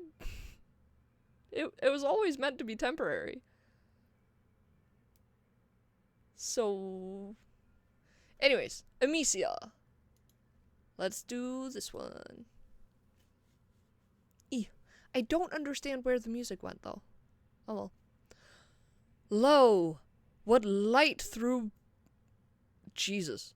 Lo, what light through yonder weirdly organic architecture breaks? A small figure approaches. I'm here as often as I can, but you stream when I'm at work, dude. Yeah, I know. But, like... And it's totally fine. Like, I'm not blaming you. I'm just saying... Like... Yeah. Oh shit.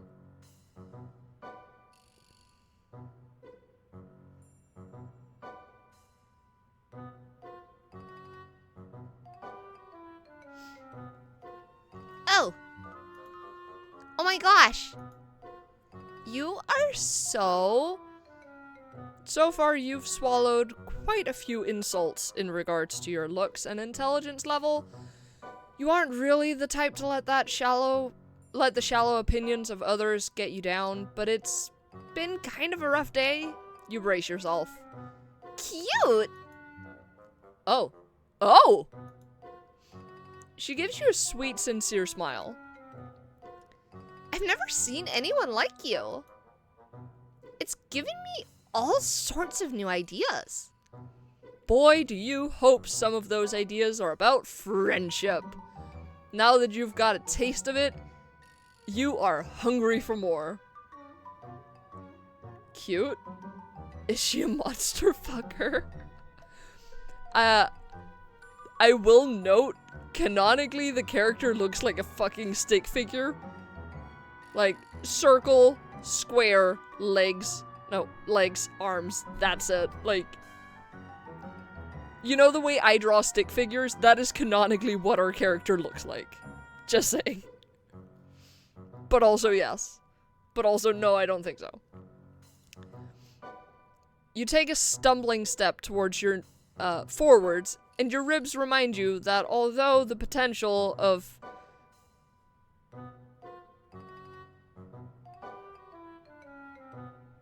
I have no idea what that word is. Hold on.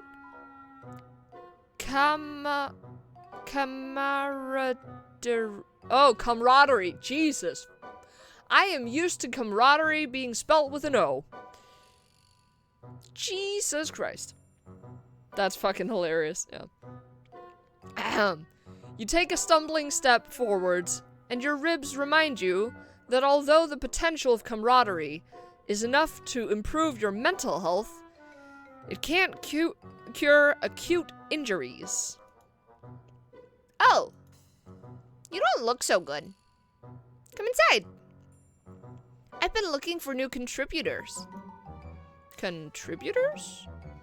Could she mean friendship contributors? No, that's dumb.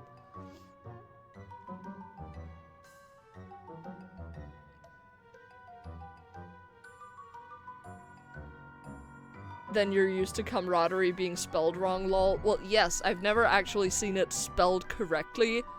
I have misspelled it a lot. But you know, comrade.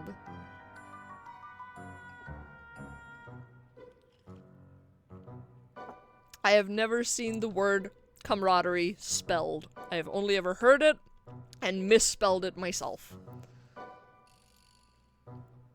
Maybe she runs some sort of alien newspaper and she wants you on staff. She looks a little young for that, but what the heck? What the heck do you know about alien management hierarchy? Camaraderie is closer historically to camarade than comrade.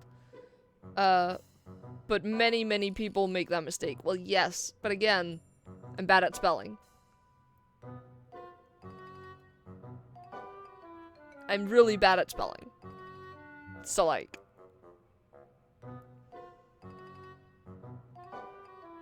Anyways. And you don't see that word a whole lot in English. Fordi kammerat. It has gained connotations since communism became a thing. Comrade. I'm not judging you, dude. Just getting into language history because it's fascinating. Very fair. Where we're... Yes. You follow her to a nearby building, and now that you're looking up from your ravenous hunt for companionship, you notice that you've wandered into some kind of upscale part of town. There's a lot less garbage, and people collapsed in the street.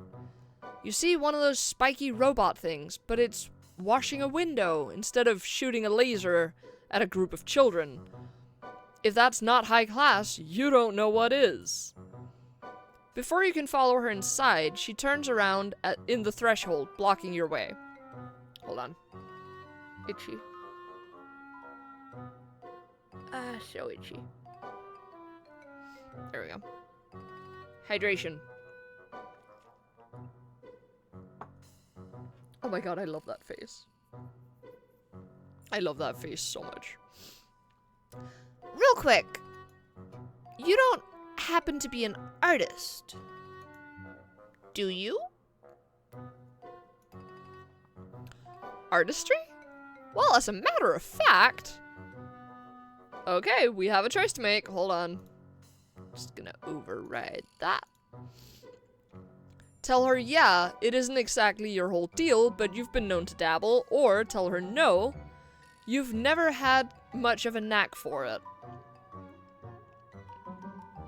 I wouldn't be surprised if this fucking world building radicalized thousands. Radicalized thousands as young? What?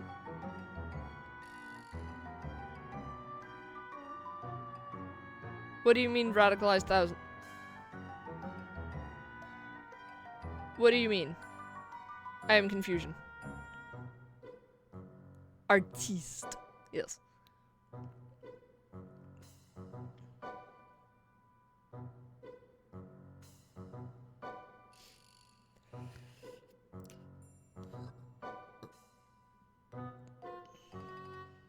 Also, we have a choice to make.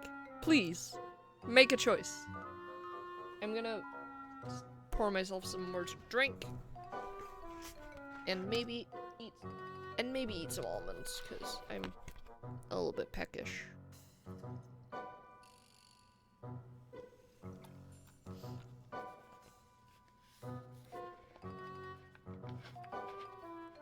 Oh, thousands of youngsters radicalized by the obvious anti-class world building. Ah, I see.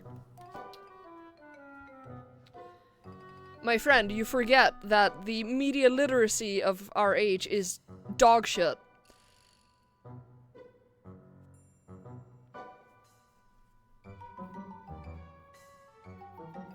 Do we dabble? What an excellent question. Make your case. I'm gonna eat some almonds while you guys figure out what we're doing. Do we, in fact, dabble?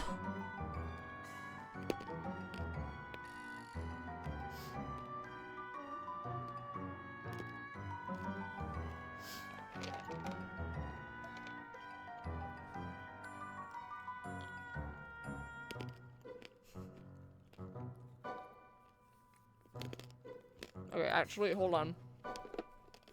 Hold on.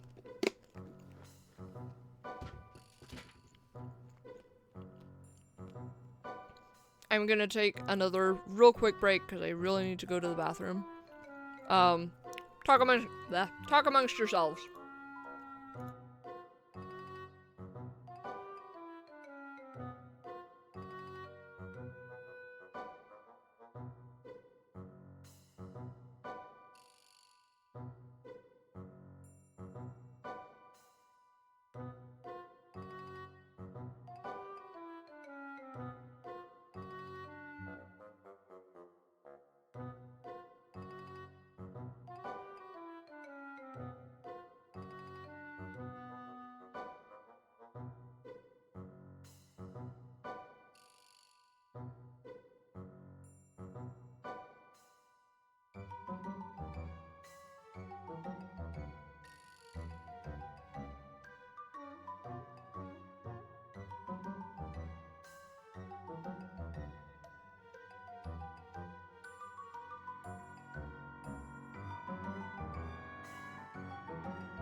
Okay, we're back.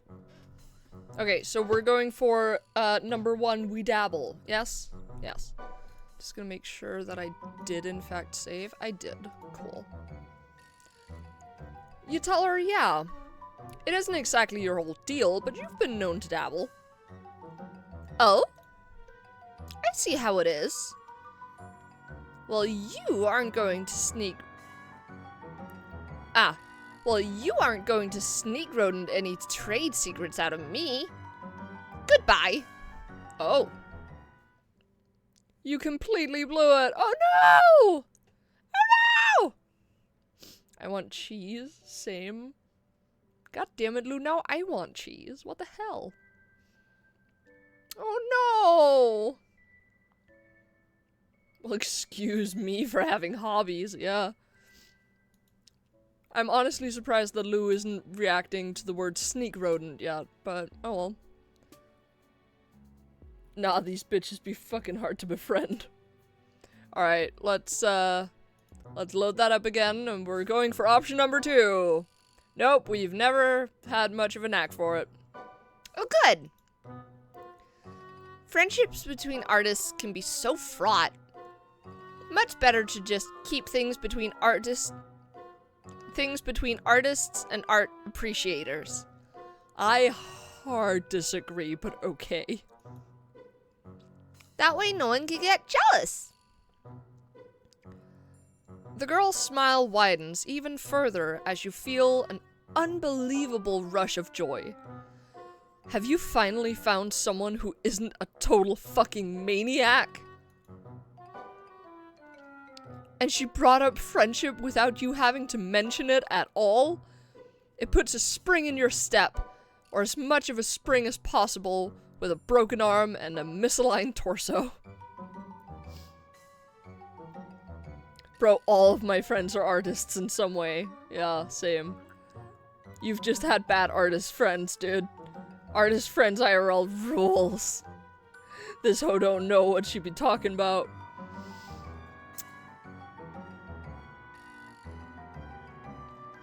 I'm not gonna speak on that. Amicia leads you into an elevator without buttons labeled on a spike. Oh, with buttons labeled in spiky letters that make absolutely no sense to you. You realize that probably nothing is ever going to make sense to you again. That's okay. Your hierarchy of needs has adjusted recently. Your new friend, you are jumping the gun with this description, but you are feeling seriously good about this encounter, stands in the corner of the elevator, wringing her claws. I wish I'd known I was going to have company. I would have cleaned up a little. It's been a while since I've met anyone new. You assure her that whatever disaster her house is, comma, it can't be any worse than some of the other places you've seen here. Unrelated, I'm sat at a bus stop and it smells fucking weird. Oh no. It smells like weird plants? Huh.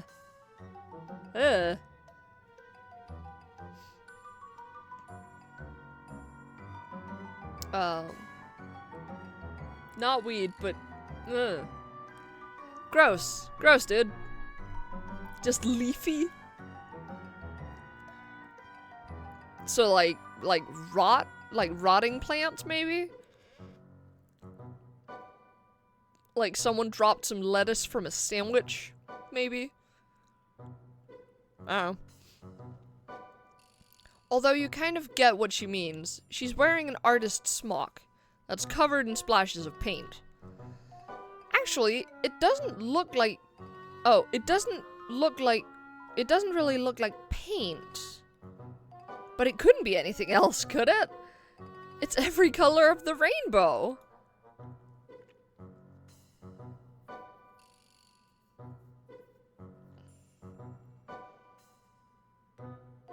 Oh, like the fucking bushes behind me are blooming and they smell bad.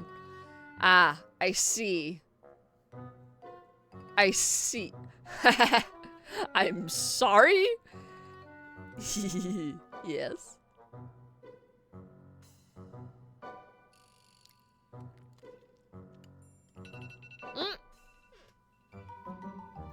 Oh shit. It's Matt's time. Oh no.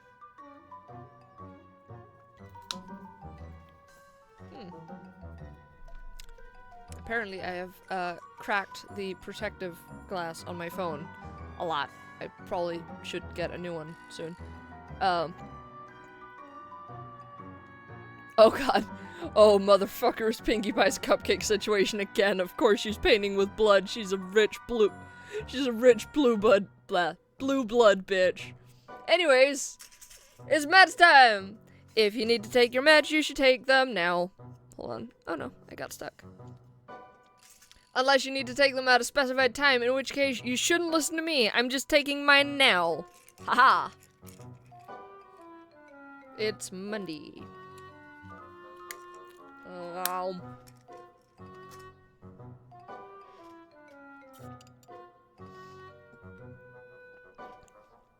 I love that the jingle has become a stream staple. I love it. I love it so much. Like, straight up, like, the other day, we were hanging out, and my meds alarm just went off. And both Lou and Mila were both like, do the jingle, do the jingle. I didn't even have my meds, because I don't take them if I'm out and about. I take them when I get home. I love that it's become a thing. It's so much fun. Anyways. The elevator door slides open and you step into a space that you are relieved to find is totally recognizable. A table overflows with messy palettes and brushes, cloudy jars of water, and sponges. Several easels stand behind the windows to catch the light of the two moons, and a number of canvases lean against the wall, turned so you can't see what's on them. First things first. Amicia brings you over to a wall screen that looks way more high-tech than anything you have on your now defunct spaceship. Tapping away at a series of unreadable symbols, she then indicates you should take off your sling. Oh. Hello. Welcome home.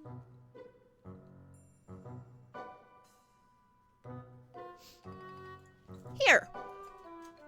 Go ahead and stick it in there. I'm sorry. What? She seems to want you to put your injured arm into a large hole in the wall, which you do, because you are sure your new friend has your best interest at heart. The dragon returns. Yes! The dragon has arrived home. Home to his horde.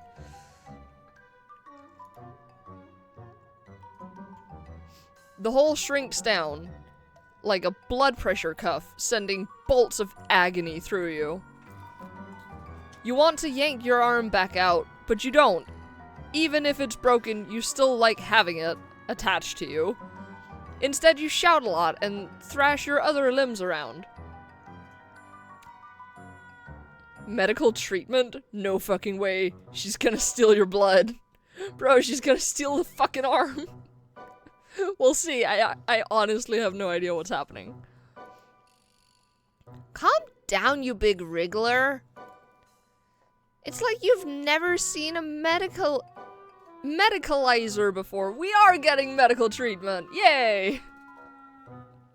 Leave our arm alone. She's giving us medical treatment. It's a medicalizer.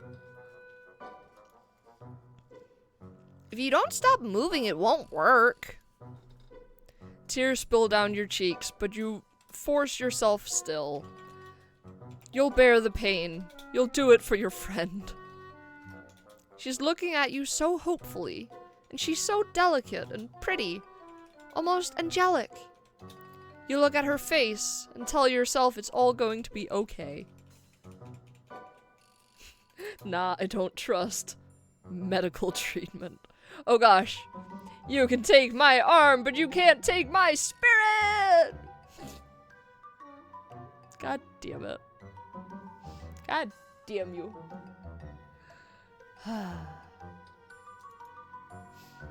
Finally, the hole releases you and you pull your arm back out to find it completely healed. You can move your fingers. It doesn't even hurt anymore. Hey, things are looking up. Oh my god.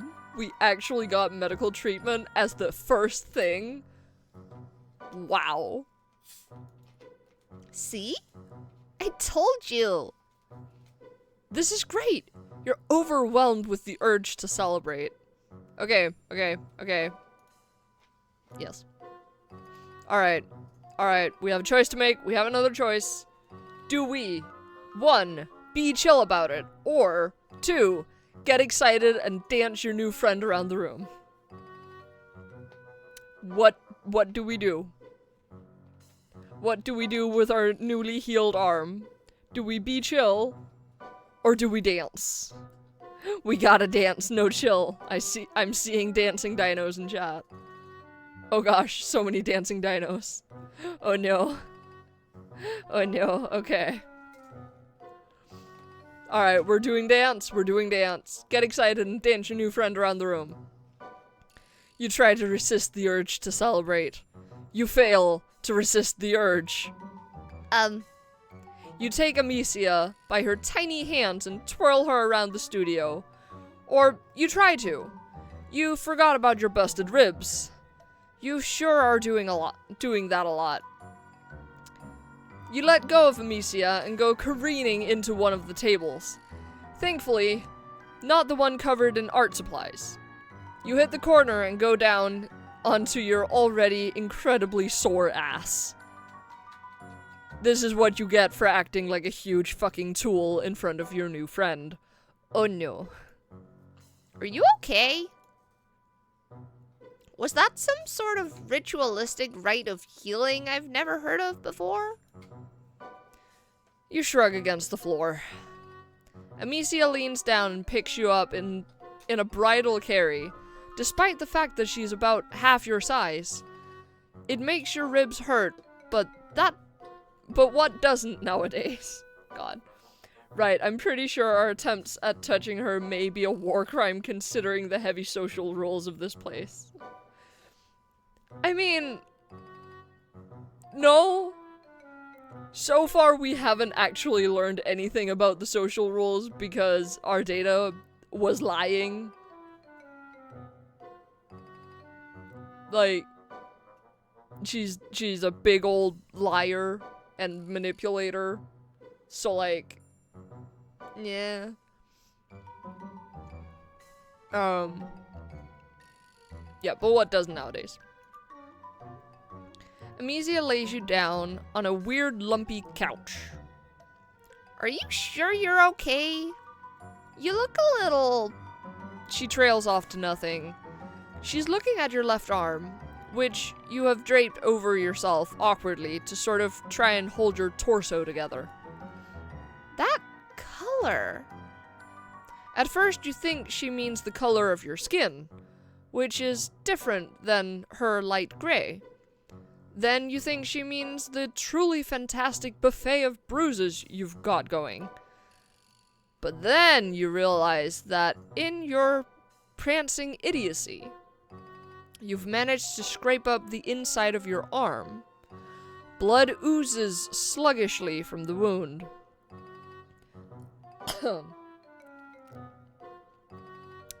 Oh no. Amicia dredges her finger through it. You're half expecting her to put it in her mouth, and for this to become a whole cannibal situation. Well, since you aren't the same species, it wouldn't really be cannibalism, but still, no thanks. Oh no. We about to be hate crimed. We about to be harvested. I don't think so. Hold on. Give her time. Let her cook. Instead, Amicia just holds her finger up, the drop of blood trembling on the tip.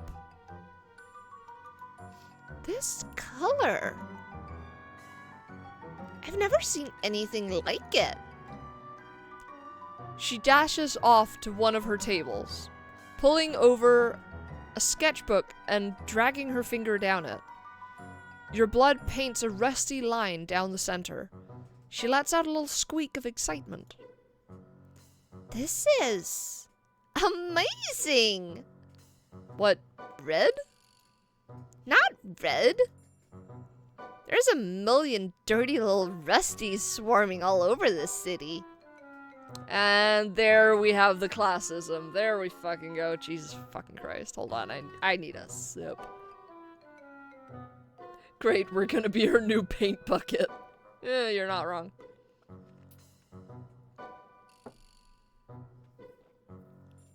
That's a slur. Yes, it is. Yes, it is. That is our first in-universe slur.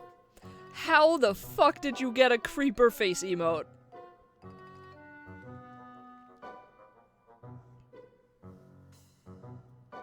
How the fuck? Is that because of the Minecraft movie? Oh, it's because of the Minecraft movie. Cool. Cool. Jesus fucking Christ.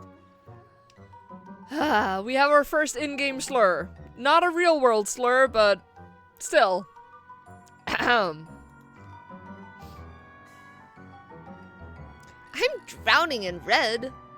This is crimson. It's incredible. You must be some sort of mutant. You're really lucky I found you instead of one of the drones. Lucky? You? Yes, very lucky. The luckiest. Though your arm is healed and you're out of whatever doubtlessly weird weather happens on this planet,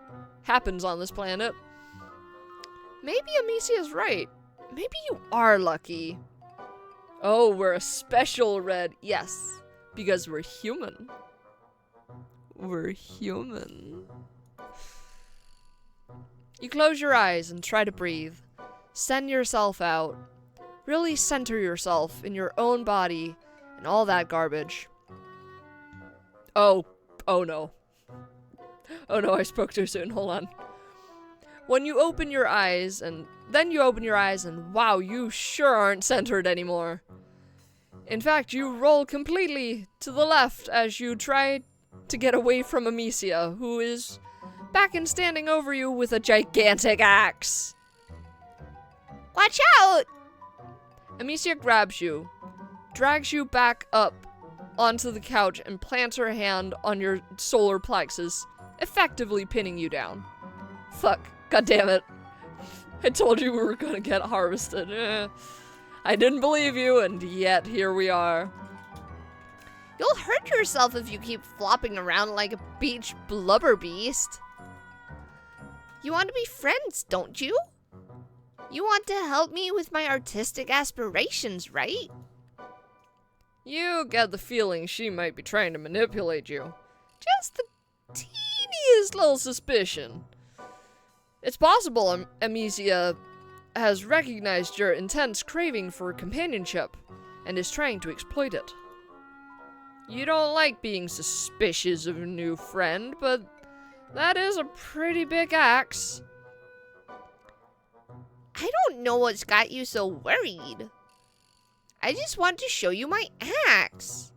Oh, of course. Makes sense. It is a really nice axe. You hauled out your hand for it, but of course it is too heavy for you, and your hands are all sweaty and you fumble it. Fumble the really sharp weapon. Roll for dodge. Oh gosh. Can these blue bitches stop trying to manipulate us? See, she's actually a different shade of blue. She's higher on the hema spectrum. Oh god. It just dawned on me how pretentious that sounds. Hold on.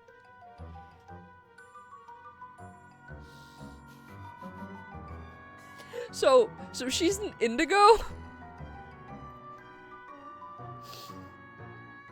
This hoe gonna give us a heart attack, yeah. I'm gonna hydrate, hold on.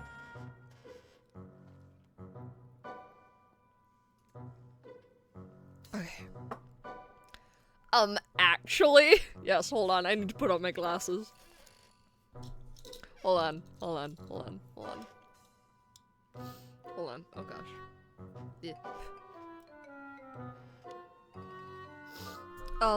Actually?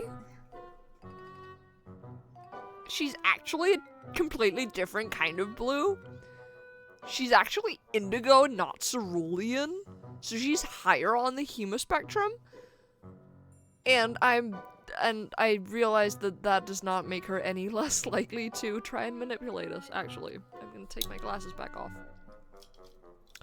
So, like, your point still stands. I just felt the need to explain that she's actually a completely different color. Because she is. She's indigo, not cerulean. God. What has my life become? Sharp weapon. Oh no. Amicia tries to catch it before it's too late. And somehow, in all the wriggly struggle, you end up getting cut. Like, very cut. Across both your wrists. Oh no.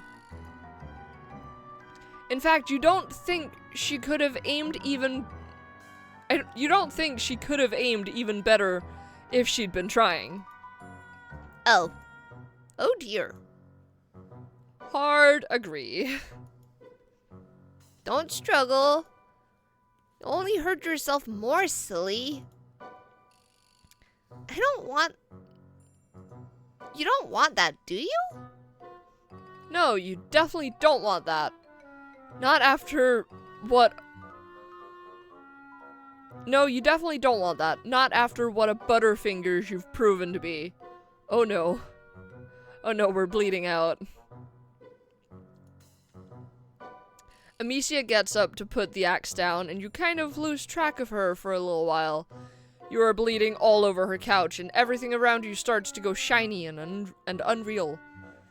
She comes back with a couple of jars that she puts, that she uses to catch your blood. That's a good idea. You sure are making a mess. You wonder if they're specifically blood jars. They look like jam jars. Alien jam. Alien jam, space jam. God, you love that movie. It's been so long since you've seen it. Definitely the best PG movie about basketball. Way better than the one with the dog and the clown. Do they even have basketball here? You ask Amicia. She just shushes you and brushes your hair back off your forehead. She keeps smiling and saying comforting things. God, she's such a good friend.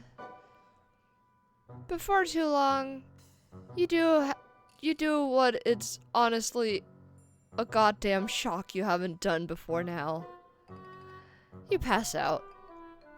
Oh god, we're not even dead yet. Wow. Get the fucking medicalizer. Now is not the time. I cannot believe that we are not dead, honestly. When you come to, you're propped up against the wall in a weird way that you wouldn't love even if you weren't an invalid. And both of your arms are jammed in the hole. Both of your arms are jammed in the hole in the wall. Release us. The med hole. The glory hole of well-being. Oh god. The magic sphincter. Oh no. You grunt and pull your arms back out. They're healed. The cuts on your wrists are just two faded pink lines. You take a step away from the wall and immediately hit the ground. You may not be actively dying anymore, but you did just lose like half the blood in your body. Gosh, you're tired. A little giggle makes you turn around. Or roll over since you are still on the floor and probably not getting up anytime soon. It's fine. You've met worse floors in your life. Amicia is sitting at one of her easels, her hair pulled back beneath a scarf, and little round glasses perched on her nose. A jar of your blood sits next to her, and as you watch, she dips a brush in. I'm glad you're awake. I was a little worried I'd actually killed you back there. She laughs, and you laugh along with her. It's very funny. Actually, everything is funny right now. It's probably the blood loss. You ask her what she's painting.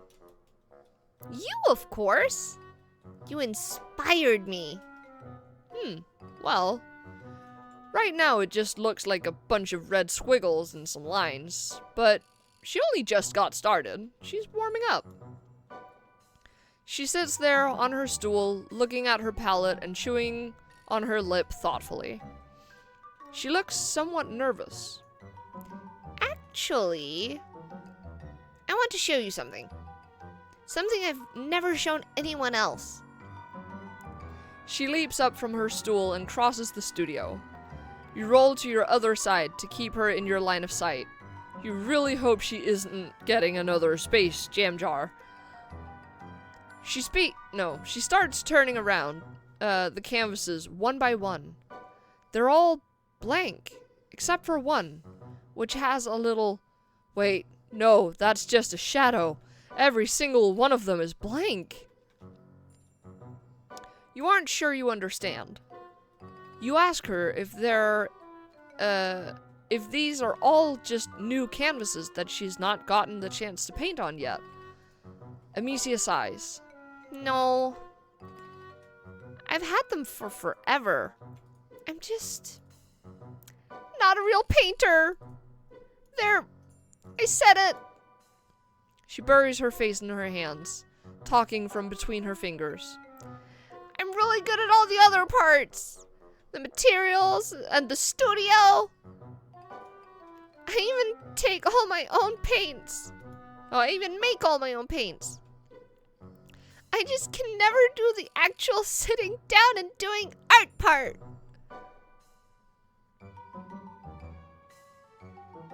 Girl, the art block is real. Gasp betrayal. Aww. She just looks so despondent. You wish you could do something, but you don't really know that much about art, and you probably can't stand up yet. You tell her that she looks like she's moving in the right direction at least. You don't even have a studio, or any brushes, or stuff like that. Of course, you have no aspirations to being a painter, but you leave that part out. That's just it. I feel inspired for the first time ever. I think it has to be your messed up, disgusting mutant blood. There's really no other explanation. She takes a knee beside you, picking up one of your limp hands with hers. They're cold, like she's been pressing them to a glass window in winter. Hold on, my eyes are super itchy.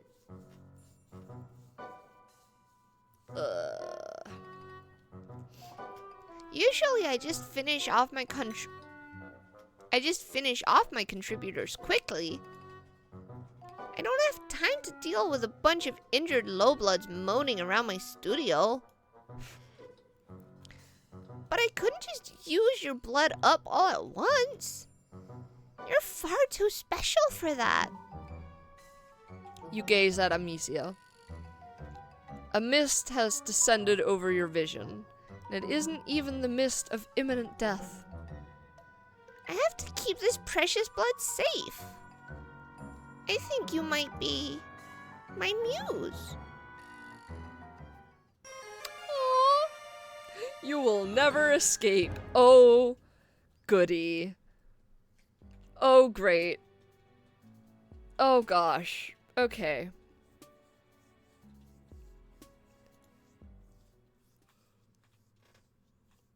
Ugh. My eyes are so itchy. Hold on. Okay. Shall we... Thick. Yes. Shall we do this person and then call that good? Or... Oh no. Oh no. Hold on. Ah! Hold on. Hold on. Hold on. Ah! Main menu. Yes. Hold on. So, we have a few options here. 3 to be exact. We can either do this bean right here, this lovely lady down here, or this lady down here.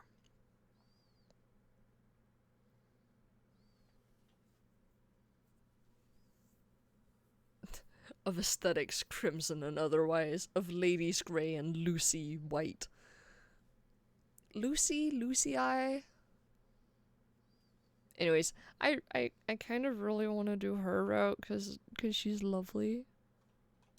I kind of really want to do her because she's lovely. But I also get the feeling that her route might be really long. I vote Bean. Chill and Bean. Okay, we'll do the bean. We'll do the bean.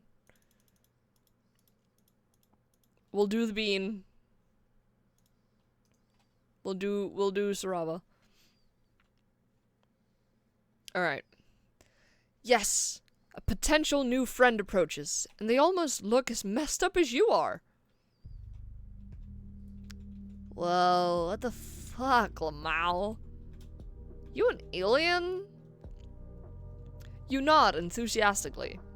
You sure hope your prospective new friend is comfortable with extraterrestrials. Is that even the correct? Oh well. Things could get pretty awkward otherwise. You should really, like, not be outside, Lamau. Freaks like you will get picked off by drones in a hot second. No offense, Lamau. You don't like the sound of being picked off by drones. That would really inhibit your companionship plans. You hastily explained the strange one-eyed troll that you crash-landed on this planet and are in desperate search of friendship. Your plight seems to move them. Well, shit. If you really don't have anywhere to be... I promised myself I wouldn't do anything risky. But what the hell, Amal? Come with me. Name's Sarava, by the way. You follow Sarava down a twisting stretch of road. Wow, this is going great already. You bet you'll have a new friend in no time.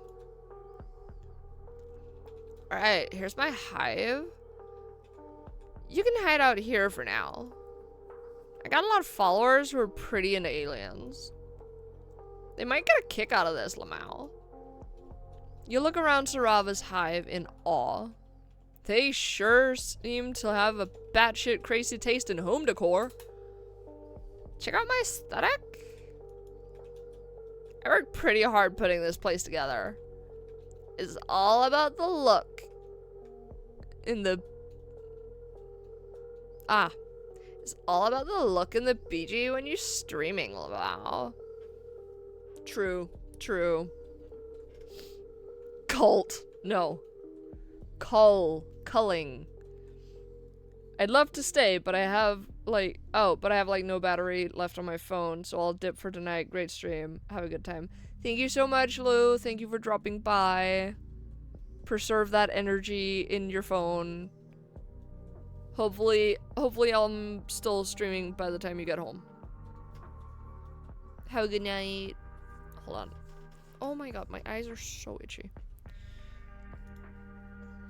Don't want my fans to think I live in a fucking dump and spend most of my days depressed and crying, Lamau.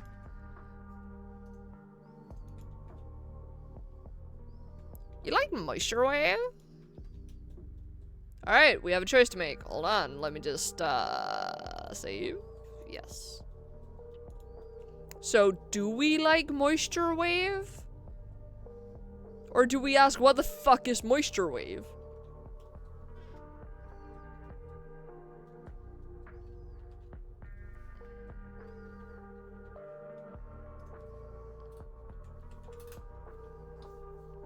What the fuck? Yes.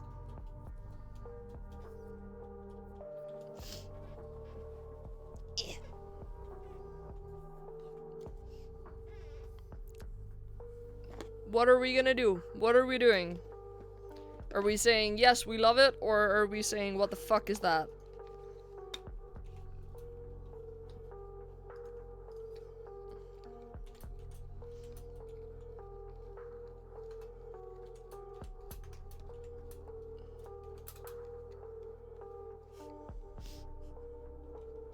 Okay, the dragon is being very insistent that we ask, what the fuck is that?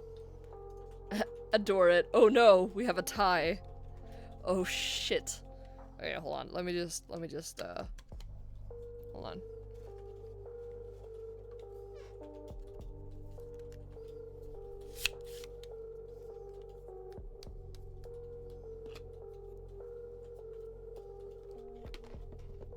Okay.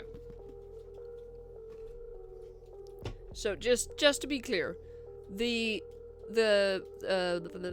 possibilities are, what the fuck is a moisture wave? Or, oh yeah, I love it.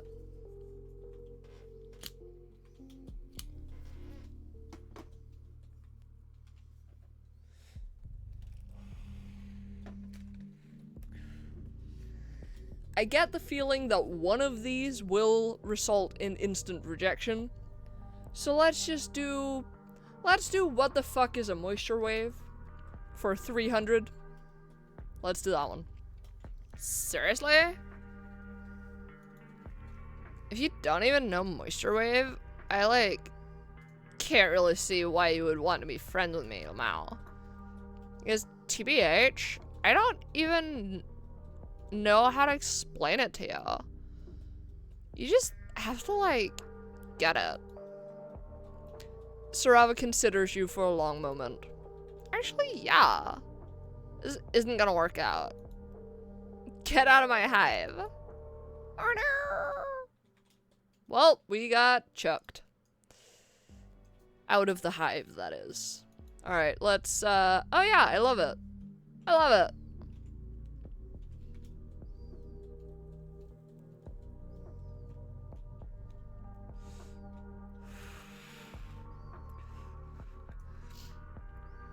You have no idea what the hell a moisture wave is, but you don't want to offend your new friend. You tell them you love it. Word. I'm actually streaming some chill beats as we speak. Check it. They gestured towards their strangely bulbous alien computer. On the screen is a GrubTube channel. Lo-fi aesthetic incubated beats. Interesting. Wow, they sure have a lot of subscribers. You ask them if they drew that very nice anime girl they're using as the splash art. Nah, I just ripped it off some East Alternian movie and recolored it to look like me.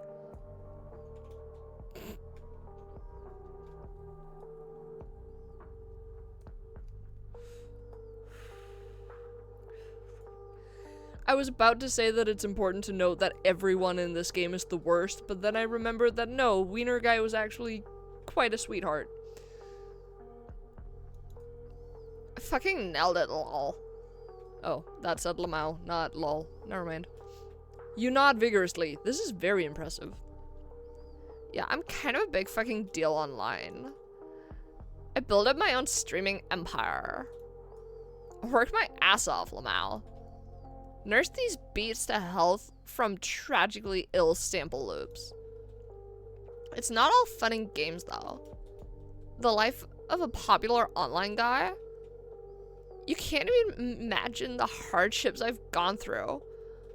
All in the name of lo-fi, chill-hop, aesthetic, moisture wave beats. Oh, they're the worst. Oh, gosh.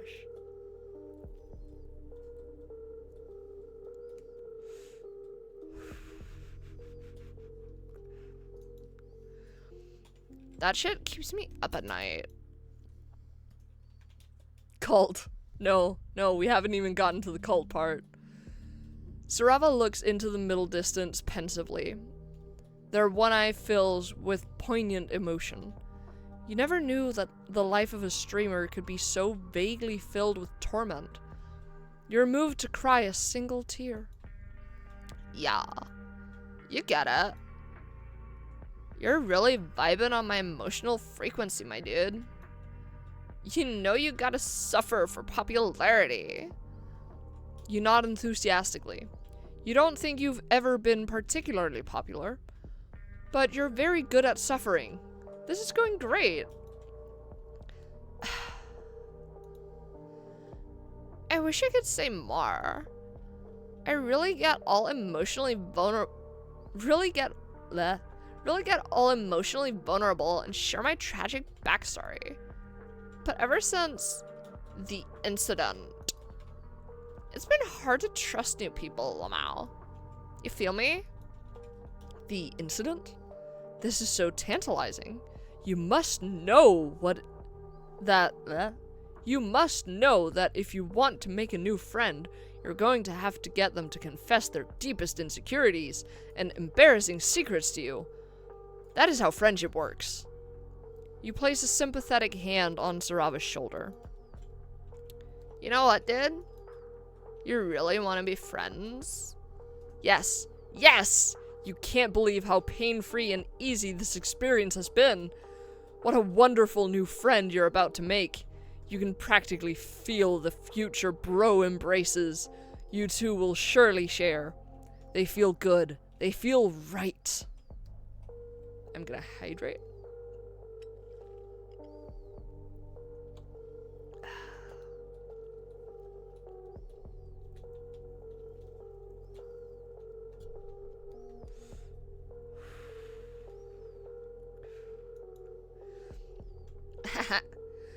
You sure are eager.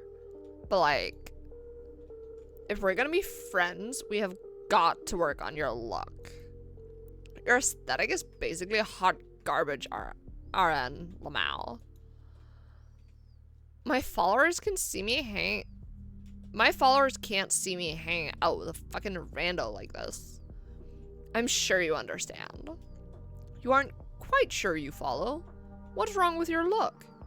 You've always thought you had a simplistic charm, a face you could put on a logo. You're not sure if you're ready to change up the tried and true classics for this newfangled teen.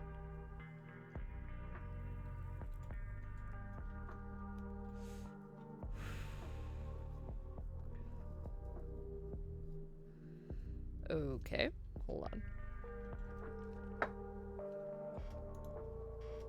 But you're so thirsty for Sarava's sweet friendship nectar. Oh god, that sounds awful. You need to taste it. You have to taste it. With a friend like this, you could really go places. You could be someone. You could finally be down with the hip youth of today. You tell Sarava you're willing to try anything to get into the esteemed ranks of their friendship list. Well, damn. Hold up, I've got an idea, Lamau. Follow me. Sarava leads you up the winding stairs of their hive. Lining the walls are pictures of Sarava in strange poses, in several different locations. They're surrounded by a few trolls you don't recognize in similar silly fashions. Fellow members of the Moisture Wave community? I really gotta take that shit down. They're all dead to me, Lamau. You want to ask if they mean that literally or not. You never know with trolls. But you keep your mouth shut. Best not to offend your new friend. Let's just move on and never speak of this again. Sarava leads you into a fairly large loft bedroom. This room is a bit less ostentatious than the streaming area downstairs. Well, here we are, Lamau. Welcome to my respite block. We're gonna have you hooked up, Lamau. We're gonna get you hooked up. If you're gonna be my new friend, you gotta look the part. For streams and stuff, you know? We'll have to make you a Chitter account too. It's good for my image to have friends, Lamau. The pickings have been pretty slim ever since the incident. On that ominous note, Sarava presses a button on the wall, and a large door opens to reveal an expansive walk-in closet filled with colorful accessories and clothes. You look like a regular batshit neon... It looks like a regular batshit neon shirt apocalypse. Well, have at it. Unless you want me to help you pick out a look, Lamau. Alright, we have our second choice. Do we want help, or do we pick up something ourselves? Pick out your own look, or let Sarava help you with your look. What are we doing? 1 or 2?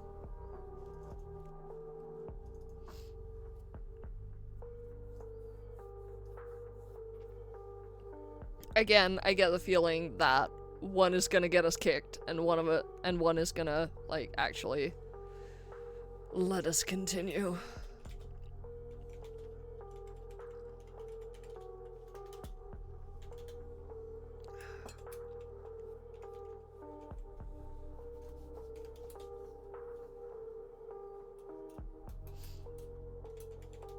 I hear tippy tappies. They are not for the chat.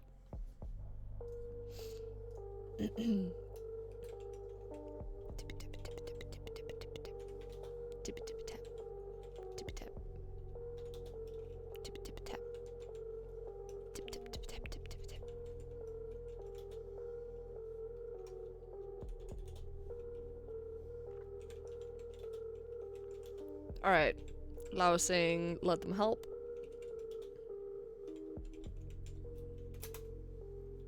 Unrelated taps. Wasn't listening. What's the question again? Do we let them help with the look, or do we pick out something to wear ourselves? Lao was saying let them help. Help! Okay. Let Sarava help with your look. You admit you have no idea how to dress yourself. You could really use some expert advice from a teen. A shirt. Cue the makeover sequence, bitch. I'm gonna make you look aesthetic as fuck, Lamau. You stand in the center of Sarava's closet for a good hour as they go back and forth between various fashion items. Man, this troll is really indecisive. You think you're gonna go blind from all the neon in here. Okay. I'm done, Lamau. That was surprisingly hard. You have a... Oh. You have a hard-to-dress body, Lamau.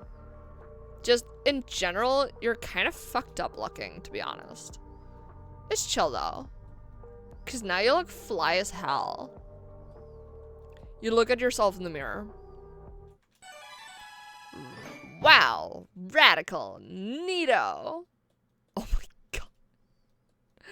Oh, we look awful. It's incredible. Iconic. Now we just gotta get you set up on the social medias, my dude. But first, selfie time, Lamau. Yeah, we did it. Yay, homeless. You take a variety of cool selfies with Sarava. Wow, this is really going well. Alright, I'll just post these and promo you. You'll be internet famous in no time. Then we can really be friends, Lamau. That's what it's all about, baby. That's what you've been working towards this entire time. Sarava's friendship is so close you can smell it. It smells pretty dank. Seems like people are really into you. Check it out. It's true. The likes and comments and subscriptions are just rolling in. Huh. At this rate, you'll be more popular than me.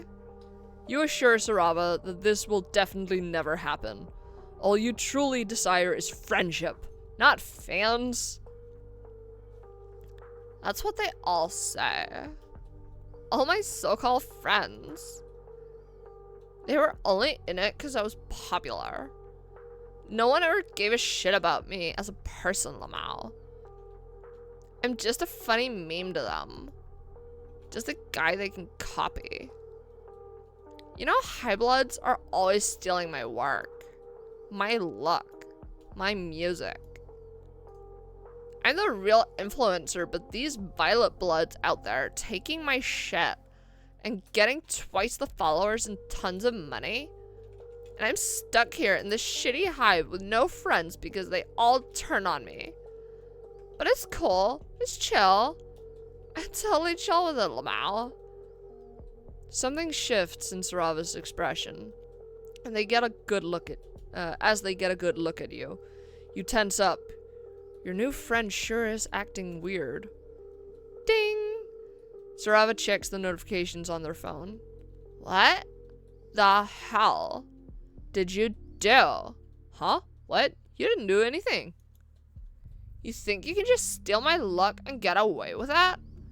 All my followers think you're the new big thing because you look like me. They want to know what the hell is going on. When's your friend's stream? What's their sign? Are you kidding me? You haven't even done anything. You're just like the rest. No, you don't want to be like all the rest. You just want to be friends. It's too late for that now. You've made me look like a fucking idiot. And now there's only one thing to do. I really didn't want it to come to this, but you've left me no choice. I'm writing a call-out post. No! Oh no. Meme blood. No. Sarava types furiously on their device. You can't stand to look. This is the worst possible thing that could have happened. Now, no one will be your friend ever again. You'll be forced to live on the outskirts of society, a pariah. You can't even begin to imagine the things that Sarava must be writing about you. You must have fucked up so many things in your life to lead you to this point. There's only one thing to do. You stagger downstairs, past all the portraits of Sarava's ex-friends.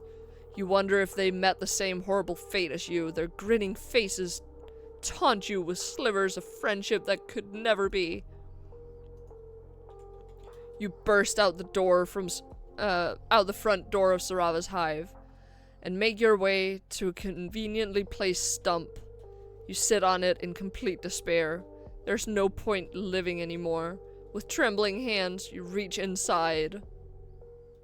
Oh shit. Well then. So that was a bad choice. Apparently, we pulled a gun out of Hammerspace. We're gonna pick out our own look and see what happens. You let Sarava know you are perfectly comfortable picking out your own look. You think you can figure out this fashion business easily enough. What could possibly go wrong? This is child's play. Oh, the fuck? Yeah. Just sat on a stump, pulled a gun out of Hammerspace. Yeah, man. Fashion is just all about, like, what you're feeling. And also what's trending, but you know. We're the ones that start the trends. You strike me as a real influencer, Lamau. Go for it, my dude. You enter the closet tentatively. As soon as Sarava is out of sight, your stupid ego deflates like a farting balloon. You don't know the first thing about the hip youth alien fashion of today. This is going to be an absolute shit show, you reckon. You are fully prepared to make an utter fool of yourself. Well, might as well get started. You pick a few accessories off the shelves at random. A bright pink hat? Sure. You tilt it jauntily to the side. You're pretty sure that's cool. Sunglasses? Definitely. That's a no-brainer. No cool guy would be caught dead without a sweet pair of shades. You select the most ostentatious pair available. You think you're getting the hang of this moisture wave aesthetic. You just have to look like the biggest tool possible. Several accessories later. Oh, dang.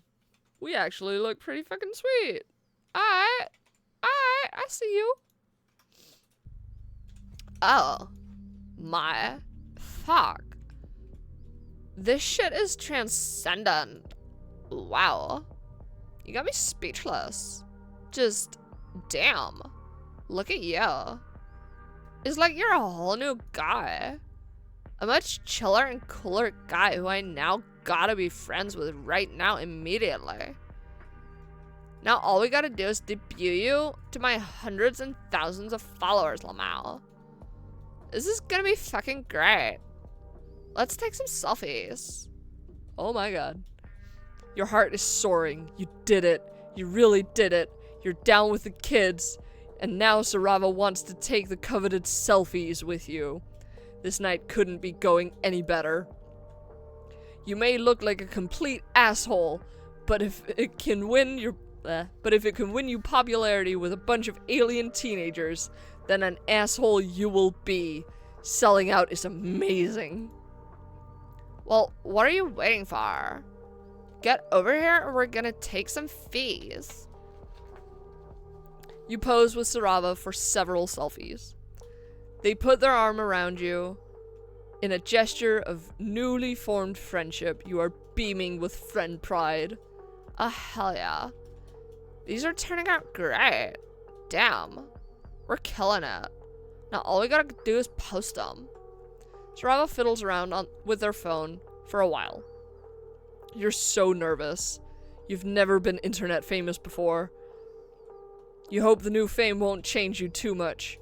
Or maybe you do hope it'll change you. Change you into someone with a ton of friends. The likes are rolling in. Oh yes. I live for this shit. This one guy is asking if you want any of your quadrants filled. And this girl loves your shades. Damn, a lot of people asking if you're single, Lamau. Don't go for it though. My followers are fucking freaks, dude.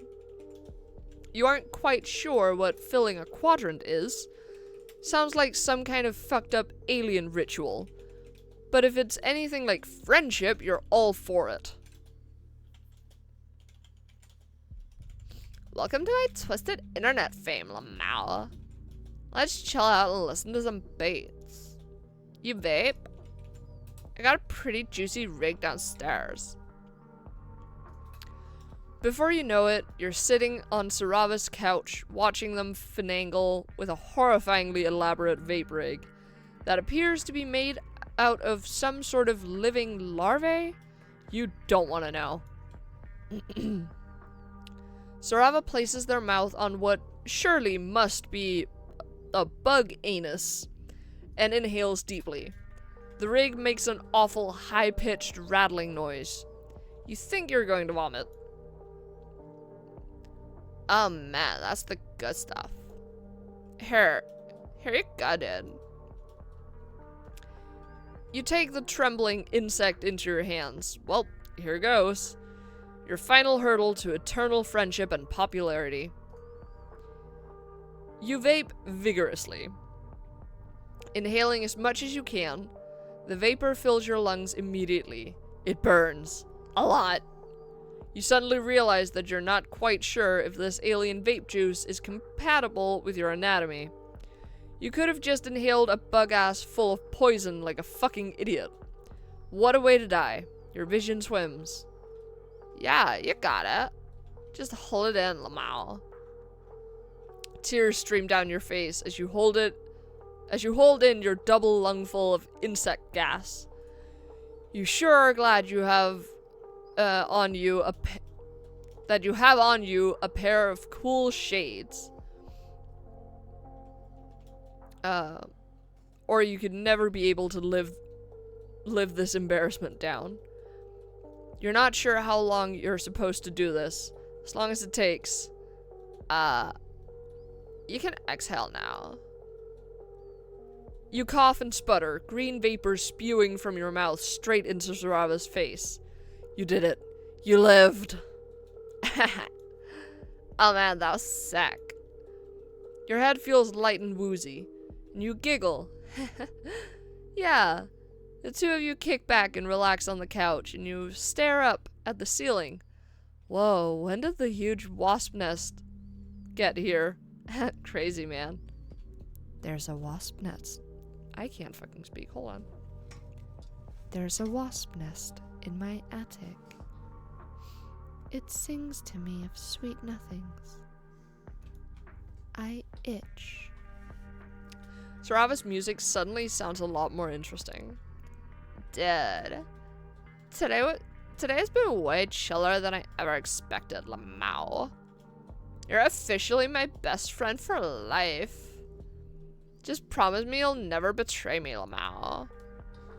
You promise. This is incredible. You love your new friend. You watch as they effortlessly take another huge rip from their vape rig. Quick, what does the troll text say? Where? I'm not seeing any text.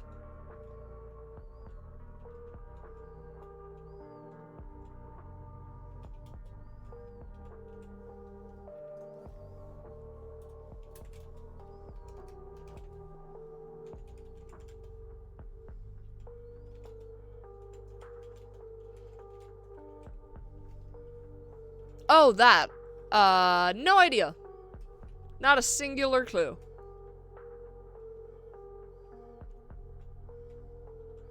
I have no idea. I can't read Alternian. It appeared... Yeah, I saw it. Can you screen grab it and send it to me? Because then I will, like, get a translation once we've done this path. Because that would be very fun. You promise. This is incredible. You love your new friend. You watch as they effortlessly take another huge rip of their vape rig. I've been burned in the past, Lamau. It's not easy being popular online. Especially as a low blood. I used to be such a fucking big shot. Got into sassy fights with high bloods on Chitter. Always had some shit to say, Lamau. Then shit got out of control. I'm a psionic, so bitches started reporting me as way more powerful than I really am, Lamau.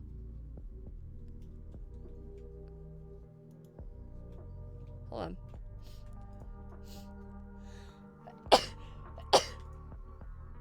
Squeezy. Trying to get me enslaved and shit so I couldn't keep up with my streams. It's all jealousy, you know? My stupid ass friends all turn on me so they wouldn't be targeted next, Lamau. So I took matters in my own hands. Gouged out my fucking eye. It was sick as fuck. Can't use me as a battery, bitch. I still got a big following, so I don't really talk online anymore, Lamau. Better to stay under the radar and not piss people off. Just be chill. And if I don't get close to my followers, they can't try to use me. Of course, that just means I no longer have any goddamn friends, Lamau. Well, until you. You are truly moved. This is a special bond you have formed with your new friend. To have them open up to you about their darkest secrets. This is the most significant and transcendent moment you have ever experienced. The two of you share a beautiful and tender bro embrace, the likes of which will never be replicated in this known universe again. For all time. Forever. Probably. You don't really know. You're high as fuck right now. Hell yeah. We did it. Okay. Let us see if Lau has pulled through.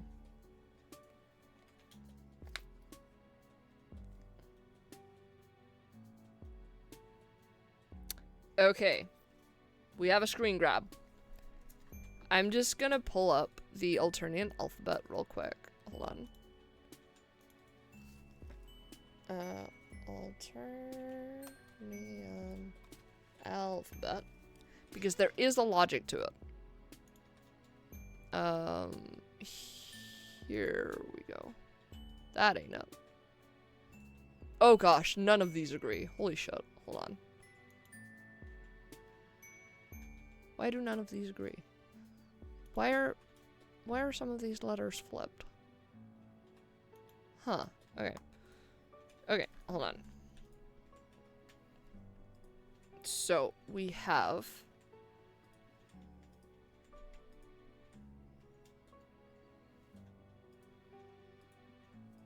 I think that's a V, and then... Okay, hold on. Ah.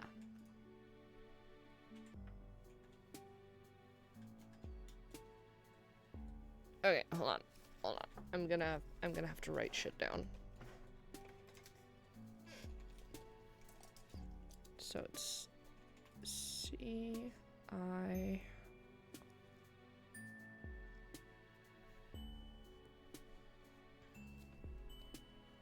T and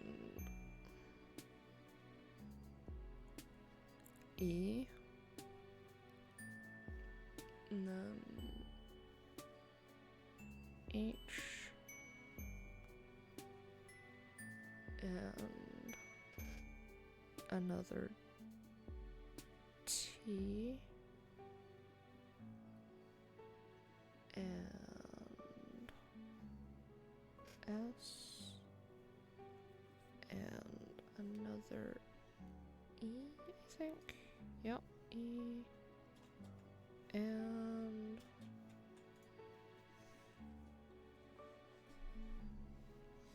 A. Ah, it says aesthetic.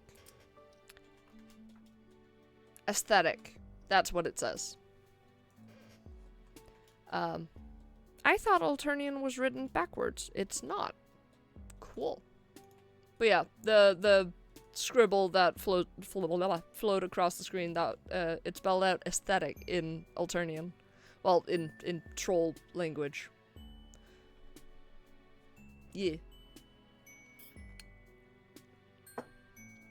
Yep, fucking aesthetic. Alright. Do we have time for one more? I'm gonna say no, because I am pretty tired, so let's go to my face. Hello. So yeah.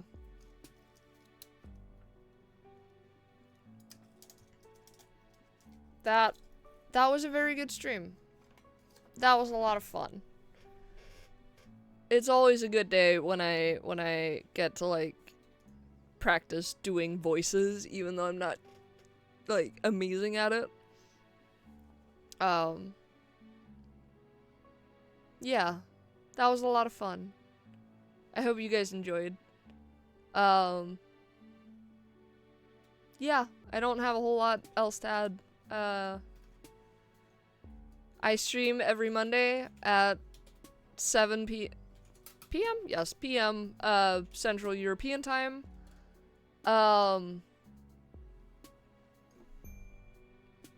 Yeah, links down the doobly-doo. This will be uploaded to YouTube, all that stuff. Yeah. That's about it for me. So, bye!